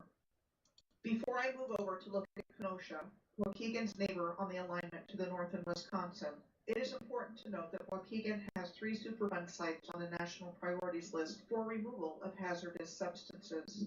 PCBs were first found in Waukegan Harbor sediments in 1975 from the manufacturing at the Outboard Marine Corporation, or OMC, and in the cleanup process, soil contaminants were found at the Waukegan Manufactured Gas and Coke plant co-located with OMC. The Johns Manville site just north was found to have asbestos contamination, and the Yeoman landfill to the west of the Johns Manville site was found to have groundwater contaminated with volatile chemicals and PCBs. This is the same kind of situation we saw back at Fayetteville Chemical Works plant earlier on the same alignment in North Carolina, also with a history of chemically contaminating the environment. Kenosha in Wisconsin is located halfway between Chicago and Milwaukee on Interstate 94, which connects all 3 cities, and Kenosha is the 4th largest city in Wisconsin. Like Waukegan, Kenosha has also been a center of industrial activity, and for many years was home to a large automotive industry, which went away in the 1980s. The Snap-on Tool Company was founded in Milwaukee in 1920, and the company's headquarters moved to Kenosha in 1930, where it is still headquartered today. And Jockey International, which started out in 1876 as the Cooper Underwear Company in St. Joseph, Michigan, has been headquartered in Kenosha at least since the early 1900s, from what I can find out. What became known as Kenosha was settled in 1835 as Pike Creek by a group of European settlers from the Western Immigrating Company by way of Hannibal and Troy, New York, led by a man named John Bullen Jr., who was considered the founder of Kenosha. Kenosha was incorporated in 1850, a year after Waukegan, as seen on the city seal of Kenosha, as well as some other interesting imagery. Unlike most places, Kenosha still has an operational electric streetcar line. Originally, electric streetcars operated in Kenosha between February 3rd of 1903 through February 14th of 1932, when the streetcars were replaced by trolley buses. Kenosha was once part of the larger interurban system, the Milwaukee Electric Railway and Light Company, or TMER&L, that operated as such in and around Milwaukee between 1896 and 1938, and eventually went away completely for public use in 1958, with closure of the last line on Wells Street in Milwaukee. Why go through the time, energy, and effort to construct a sophisticated interurban electric streetcar system, for example, only to use it for such a short period of time? What if it was actually already there and in service, just restarted long enough until it could be replaced by something else, like gas-powered vehicles? Then, electric streetcar transportation simply wasn't needed anymore for the general public. One electric streetcar line was revived in Kenosha and has been in operation since June of 2000. One last thing about Kenosha before I move on from here. Kenosha was the location of rioting, looting, vandalizing, and arson in the summer of 2020, with damages estimated to exceed $50 million. 2 thoughts about this being a location for rioting. One is that the world's globalist controllers have been hell-bent on destroying this ancient civilization, and civilization as we know it, and it is still under attack and being destroyed to this day. When there is not an actual war going on, they come up with another way to accomplish this same end goal, and instigate and manipulate people to do it for them. The second thing is, from what I have found tracking cities and places in alignment around the world on the Earth's grid system, I continually encounter destruction of infrastructure from the history of warfare, and I believe certain locations on the grid are targeted for a reason and not for our benefit. As I mentioned earlier, these grid lines, or ley lines, are powerful carriers of electromagnetic energy that were once utilized for the benefit of all life everywhere, which we are all connected to. But instead, this was turned into a way of manipulating us and lowering our collective consciousness, creating trauma instead of joy and well-being. Next on the alignment, we come to Aztalan State Park and Lake Mills. Aztalan State Park is a National Historic Landmark of what is called by historians part of the Mississippian culture of mound builders, and was part of a widespread culture throughout the Mississippi and its tributaries, with a vast trading network extending from the Great Lakes region to the Gulf Coast to the southeast. The largest mound at Aztalan State Park on the left is very similar in appearance to Monk's Mound on the right at Cahokia State Historic Site in Collinsville, Illinois, which was considered to be a chief center of the Middle Mississippian culture.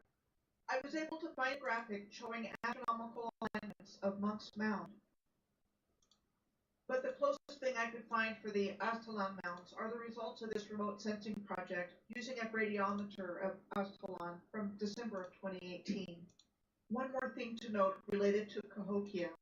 Prior to European settlement, St. Louis was the hub of the original Mississippian civilization, with Cahokia Mounds in the area being a major regional center just across the Mississippi River from St. Louis. For purposes of comparison on the right, this is a photo of a tree and soil-covered mound at Teotihuacan, outside of Mexico City, that was taken in 1832. These two photos were taken of Teotihuacan in 1905, a few years prior to the beginning of the first major excavations of the site. Here's a comparison on the left of Monk's Mound at Cahokia and the Pyramid of the Sun at Teotihuacan on the right, with all the ground cover removed, with similar stairways and directional orientation. Makes you wonder what you would find if North American mounds were allowed to be excavated like Central and South American mounds. There were numerous major earthworks inside the St. Louis city boundaries, which was nicknamed the Mound City, that were mostly destroyed during the city's development. These photos documented the destruction of what was called the Big Mound in St. Louis in 1869. In an 1819 land survey, Army engineers counted 25 mounds from Biddle Street north to Mound Street, east of Broadway, and north of Laclede's Landing. In another comparison with Teotihuacan on the right, there was an extensive pyramid temple complex there. Teotihuacan was known as a place where men become gods. Next, Lake Mills is slightly to the northwest of Aztalan. Lake Mills is the location of Rock Lake, described as a fishing hole east of Madison. It can loosely be described as having the shape of a figure 8. There's a persistent legend there are ancient pyramids at the bottom of Rock Lake, on land that was flooded in the 19th century, and researchers have investigated for evidence, but critics claim the legend is nothing more than fable. Bean Lake is just to the south of Rock Lake, and is classified as a natural area and is a protected marsh. Wondering about those moundy-looking shapes on the lake shore. We have been so conditioned to see everything as natural that it doesn't even cross our minds that they might be anything else. I was looking at the Upper Mississippi River National Wildlife and Fish Refuge in researching America's driftless region a while back, which is one of only 2 in the United States that spans part of 4 states, Minnesota, Wisconsin, Illinois, and Iowa. The driftless region was supposedly called that because it was bypassed by the last glacier on the continent and lacks glacial drift. I found these suspicious-looking shapes at the Upper Mississippi River National Wildlife and Fish Refuge. Not like they're trying to hide anything from us, right? One more thing that I would like to mention that is found at Rock Lake. The Glacial Drumlin State Trail runs across an old railroad bridge at the southern end of the lake, separating it from the marshy area of Bean Lake. As a matter of fact, the Glacial Drumlin State Trail is another rail trail, like the one we saw back along the New River in Virginia. The story goes that this was a challenging landscape for the builders of the Chicago and Northwestern Railway between Madison and Milwaukee in the 1880s, and that the wooden pilings supporting the train sank in the wetlands muck. It was no longer used as an active train line by 1983 and was turned into a rail trail in 1986. Madison is just to the east of the boundary of the driftless area in Wisconsin. So here, we are told this landscape was formed when glaciers bore down on southeastern Wisconsin during the last ice age, creating the wetlands, ponds, rivers, and drumlins, hundreds of low cigar-shaped hills. Madison, the state capital of Wisconsin, is the short distance of 24 miles or 38 kilometers west of Lake Mills. Madison is situated on an isthmus, which is defined as a narrow strip of land that connects 2 larger areas across an expanse of water that would otherwise separate them, and is surrounded by 5 lakes. Madison's current state capitol building was said to have been completed in 1917, which would have been during World War I, and is located on the southeastern end of the Madison Isthmus. This building was said to have been the 3rd capitol building at the same location. The state capitol building sits at the center of a geometric street grid on the Madison Isthmus, surrounded by such places as the University of Wisconsin-Madison, which was first established in 1848. The seal of the University of Wisconsin-Madison has the same single line that we saw back on the city seal of Kenosha, and the university motto, Numen Lumen, can be translated from the Latin as God our light, which sounds a lot like the heaven's light our guide, that was found on the flags of the various presidencies in India, like that of the Madras Presidency of the British East India Company. We are told the modern origins of Madison began in 1829, when a former federal judge named James Duane Doty purchased over 1,000 acres, or 4 kilometers squared, of swamp and forest land on the isthmus between Lakes Mendota and Monona, with the intention of building a city there. Something tells me we are looking at the same sunken or ruined land phenomena that we've been seeing all along this alignment. You'd think swampy land would be a strange place to build all that heavy masonry and infrastructure. Horicon Marsh is to the northeast of Madison, Lake Mills, and Aztalan across the alignment. Horicon Marsh is described as a silted-up glacial lake that is a national and state wildlife refuge with silt, clay, and peat that accumulated with the retreating glaciers of the Green Bay Lobe of the Wisconsin glaciation during the Pleistocene era, which was said to have ended roughly 11,700 years ago. On the left is a picture of what is classified as drumlin from the Green Bay Lobe, and on the right is a picture of Glastonbury Tor in England. A tor is defined as a landform created by the erosion and weathering of rock. Yet Glastonbury is well known for its perfect astronomical alignments at times like the summer solstice each year. Like the other earthworks we have seen on this alignment, with the same kind of astronomical alignments happening each year that are very precisely mapped out within the earthwork, like in the body of the Great Serpent Mound back in Ohio. Back at the Horicon Marsh in Wisconsin, you can see straight channels in this aerial photo of it. Just like the straight channels you see in the Mississippi River Delta south of New Orleans. Horicon Marsh is said to have the highest concentration of drumlins in the world, as well as dozens of effigy mounds in the low-lying ridges. Europeans moving into the area called it the Great Marsh of the Winnebagos, indigenous people who historically lived in this region. The Winnebago, also called the Ho-Chunk, were removed from their ancestral land 11 times between 1836 and 1874. After each removal, they found a way home until finally, between 1873 and 1874, the government used military force to remove 900 Winnebago to the Nebraska Reservation, even though many still legally owned land in Wisconsin. The city of Horicon is situated at the southern tip of Horicon Marsh, at what are called the headwaters of the Rock River, which travels 320 miles or 515 kilometers to the Mississippi at the Quad Cities of Illinois and Iowa.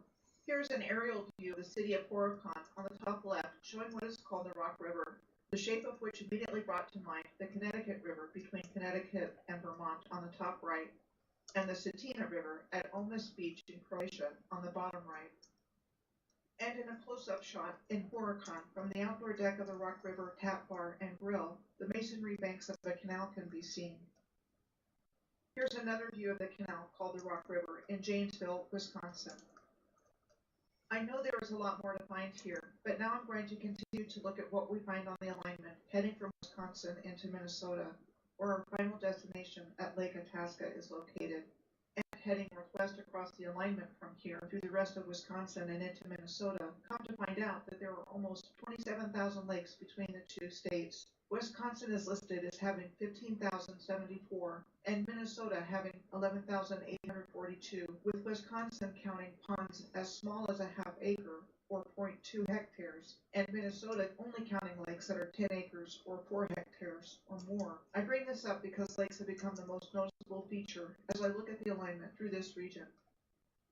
Next on the alignment, we come to Pettenwell Lake, Castle Rock Lake, and the Yellow River State Wildlife Area. This is a great place to talk about lakes that are actually called artificial versus marshes and wetlands said to be natural features. We are told that Pettenwell Lake is an artificial lake that was created in 1948 by the Wisconsin River Power Company with the construction of a dam across the Wisconsin River near Necedah to create a hydroelectric power station. The Wisconsin River begins near the state's border with the Upper Peninsula of Michigan and flows 430 miles or 692 kilometers through Wisconsin into the Mississippi River. There are 25 operating hydroelectric power plants along the Wisconsin River. The lumber industry was the first major industry here along the Wisconsin River when a sawmill started operating in 1840 at Stevens Point, and it is still a major industry in Wisconsin today. This is the Wisconsin River in Wausau, as seen with the Masonry Bank. Of course, there's more to find here, including the railroad history, but I want to make a point about Pettenwell Lake and Castle Rock Lake as artificial lakes on the Wisconsin River that were created by damming the river. I will provide more evidence to support this assertion, but I think what didn't get sunk and ruined got flooded by the intentional misuse of the pre-existing hydroelectric technology, killing two birds with one stone, so to speak, on one hand creating power and water supplies, and on the other hand, covering up the original civilization. And that was probably the case with great floods, which occurred all over the world as well. Castle Rock Lake was said to have been created between 1947 and 1951, also as a project of the Wisconsin River Power Company, and is the fourth largest lake in Wisconsin. Its name comes from Castle Rock, described as a sea stack, or a geological landform of steep vertical columns of rock formed by wave erosion.